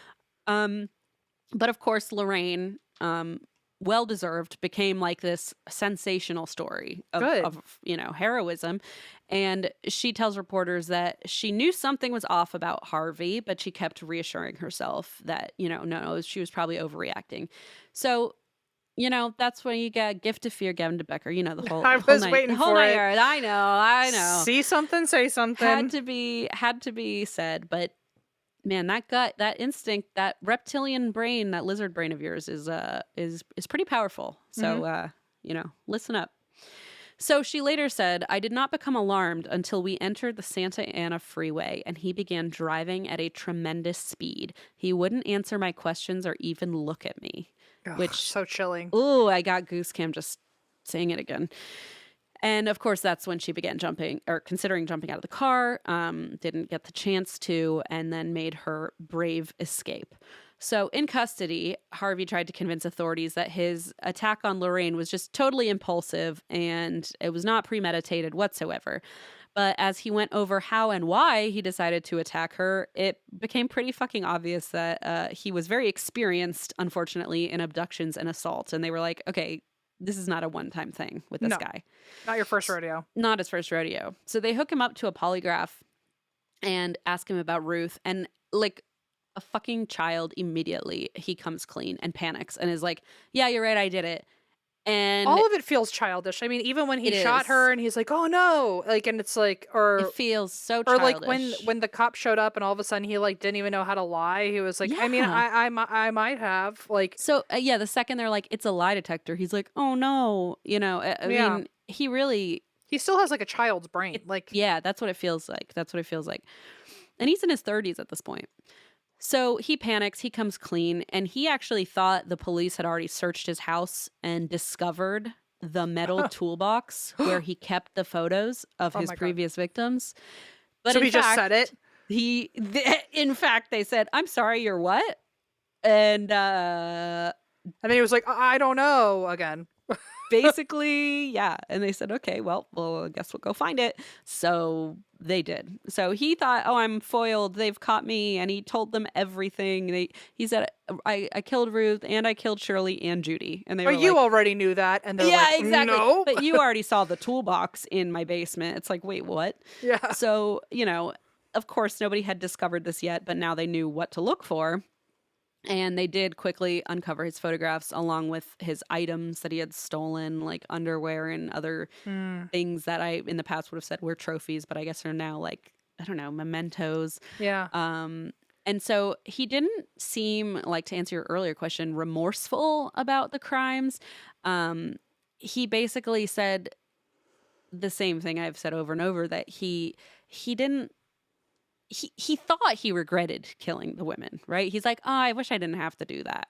Right. But he almost felt like, oh, that was an inconvenience rather than like actually regret. You poor thing. Yeah, right. And so he basically said like, well, I didn't have a choice. Like, that's his logic, Like, I could be identified. Last time I let someone go, they arrested me. So that's his and then I logic. guarantee, just in his own head, he's gone, that stupid bitch. What a bitch. Yeah, right. She betrayed me. We watched comedies together under the blankets. It's fucking twisted.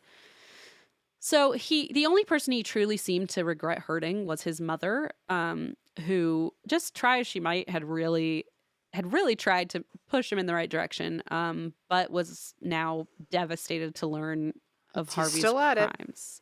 Still at it. And her name was Ophelia Glatman. And she, as we can probably guess, has always downplayed how bad things were with her son. Despite knowing about the assaults on women because he had gone to jail for them and had pleaded guilty. When she found out about the murders, she was said to have yelled, "Oh my God in heaven, not my boy. He was always so good. He never hurt anybody." Girl, so, like, please. there's definitely a lying to yourself thing happening here. There's a denial that I can sense. Denial. Yes, that's the big word I was looking for. Definitely denial. But I mean, and she had one son. Her husband has passed. Like, ugh. It's got to be guilt inducing to think, oh, I knew something was up. You don't want to admit to yourself, I knew I could have probably said something or done something. Yeah, the guilt. Yikes. Yeah, yikes. But of course, there are photographs, and there's no way she can talk herself out of this one. Like, no denying this one. So Harvey continued by leading. Sorry, that's not a sentence, Jack. So Harvey went even further. He led police to the site of the murders, and they were able to recover, fortunately, the skeletal remains of Ruth and Shirley. And Harvey was once again medically evaluated, and it was determined that he was not mentally ill once again and could determine right from wrong. Oh, So okay. all of them are out the window, and now there's nothing wrong with him except He's a serial killer. yeah, except he's a serial killer. So Harvey not only accepted his guilt, he actually requested that he not be spared from the death penalty. He requested that he be put to death, and he was on September 18th, 1959. And so Do you feel like that was his last attempt at control, though? Like, I feel like he ended up just getting what he wanted. That's a great point, because like with Richard Ramirez, who overdosed in jail, intentionally overdosed and took his own life, and with Israel Keys, it was more of a power move than anything else. It's like, well, if I'm going to be here anyway, at least I get to make the say. It's not. I guess. Yeah, I guess the more apt comparison is Israel Keys. Yeah, like a now you won't know everything. Like, I'm taking it to the grave. So that could very well be. It seemed like he definitely had a power struggle and a lot of resentment toward his peers and toward women. So he was executed on September. Although I feel like with Israel Keys, it was suicide before he was executed. You know, I feel like usually the power move is like to die by suicide in these cases, because you're like taking your own life. Yeah. I don't know. Psychologist, weigh in. Weigh in. Jordan? Weigh in.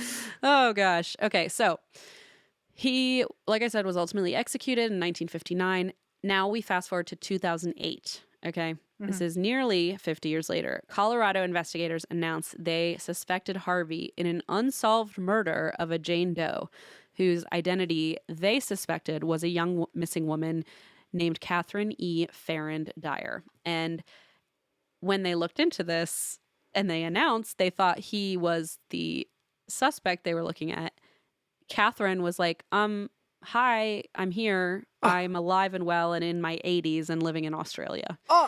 And so they're like, okay, that's great. We're so happy that you're alive and well. But who the fuck is a Jane Doe? Now we're back to square one. Exactly. And now there's another person who's missing and an unknown.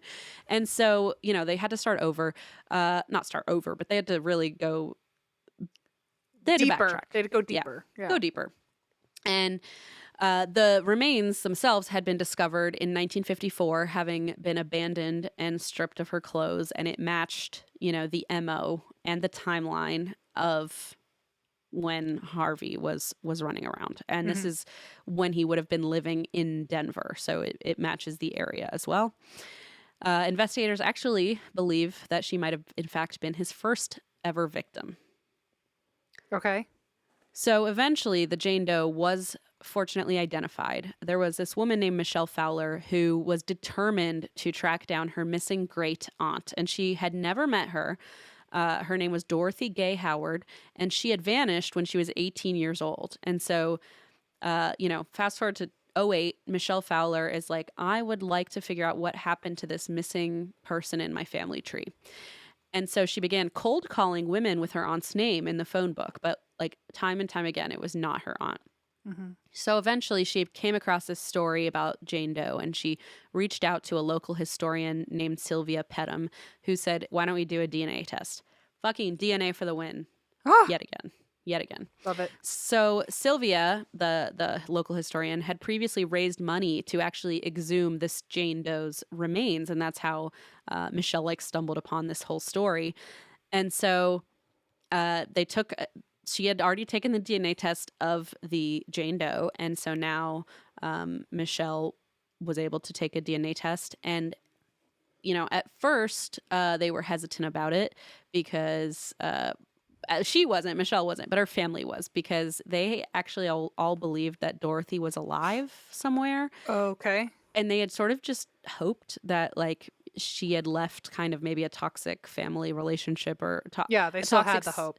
Yeah, they had the hope that, like, oh, well, things didn't work out, but she's okay and she's happy somewhere. And yeah. They didn't want to know the truth. Yeah, so they were a little scared to find out. And so when they did the DNA test, it was, in fact, confirmed that it was Dorothy. That's rough. And so one of them said, just to give you an example, my dad died thinking she was going to come and see him again. There was just a lot of, like, fear of knowing, the truth. And Having to deal with that. yeah, and I imagine that was a very difficult time. And I also imagine it was probably, I hope at least that it was healing in some way, to like know the real story and to put her to rest.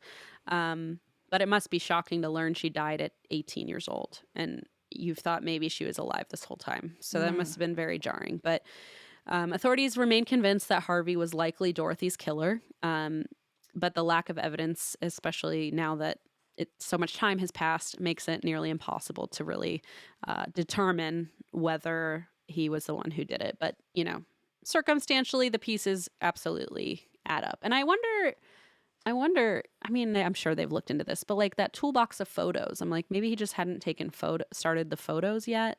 Or maybe they were tamer. Like maybe he was only taking like abstract, like, maybe like of just like a body part or something. Or like of a rope or like of a piece of clothing, like something that was kind of, he definitely gives me the vibe that he thinks he's fucking deep and brooding. Artsy as shit. Just like fucking poet BTK. Like, what is going on with these guys? He would have read the poem and been like, now this guy fucking knows what he's talking about. Like, I feel like he would have been like, this loser thinks he's an artist. Now, look at my pictures. Well, look at my pictures They're of both this. Like, narcissists. Like, there's not room for both of them to be geniuses. That's a great point. That's a great point. And that is my psychological assessment of the situation. You know what I would like eventually? I would like for you to write me didn't you write me a poem recently? Was it for Cryptid Poetry Slam? Oh, you wrote me something. Did you write me a poem? Probably, but someone wrote me a poem. Or was that a dream you had? Maybe I just really want you to write me a poem. I mean, obviously I'm getting the hint, okay? I only have 5 months to the day. No, 6 months to the day. It's January. Wait, no. Whatever 5 months you would write, just know it would be better than BTK. Honestly, that is somehow reassuring and also sad. Somehow insulting. I don't know. I'm just saying you could suck and it would be better than him. Okay, that's great. As long as it's not the other way around, I guess. Would you like a poem, or what would you like in return? We'll barter. You get me a poem and I'll get you something. I love a limerick. Maybe I wrote you a limerick. That sounds like something I would do. Okay, we could write each other limericks. That'd be great. There was a podcaster named M who kept poking at their own phlegm. Oh, shit. Oh, my God. Listen, I'm telling you. There's something... I'll have to think about it a little longer than... You really just fucking free-flowed. Like, listen, like maybe Nicki Minaj? Are you here? I'm a rapper? I don't know. Like, it's 2024. Anything is possible. What high hopes? Let's replay this one day when it's not January 3rd and it's much later into the year. Okay. When you were like, anything's possible. I know. Yikes. Big bold statement to make 3 days in. But you know what, Patreon, we're actually currently adding a bunch of fun stuff, or like at least tossing around some fun little new bits and segments. Maybe one of these days I'll complete the limerick and I'll videotape it and I'll put it on Patreon. We should do a limerick contest and people can finish the limerick for us. Okay, now that's fun. Okay, Patreon, do some work. Write a poem. There was a cryptid in Kentucky.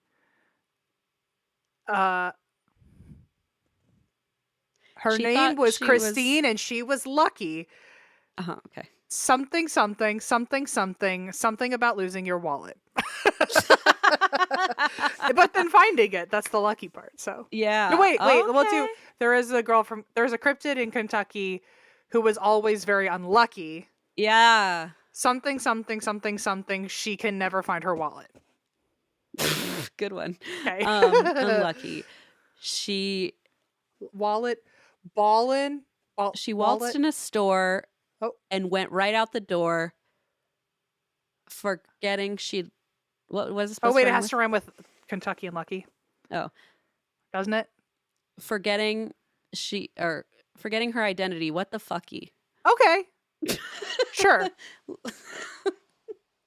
Listen, I wanted to quit while I was ahead with that first half of a limerick and then not fuck up the rest. But I'm gonna come up with a good one. I'm gonna finish it. But I do have 2 bullet points left. So sorry to barge back in on the sad stuff, but I guess it's somewhat redeeming that at least we know who this Jane Doe is, even though we cannot necessarily confirm that Harvey was her killer. At least we know her name, and they were able to put their family member to rest. So in 2009, Marlene, who was Dorothy's sister, told reporters, "I'm sorry in a way that my parents never found out what happened to her, but I'm also relieved they didn't find out how she died." So I think there was a lot of like conflicting emotions about that. And she also expressed her gratitude to the citizens of Boulder, Colorado, who had donated their own money to bury the Jane Doe and to put up a headstone. And she said, "Please thank them for taking care of her. They must be very nice people."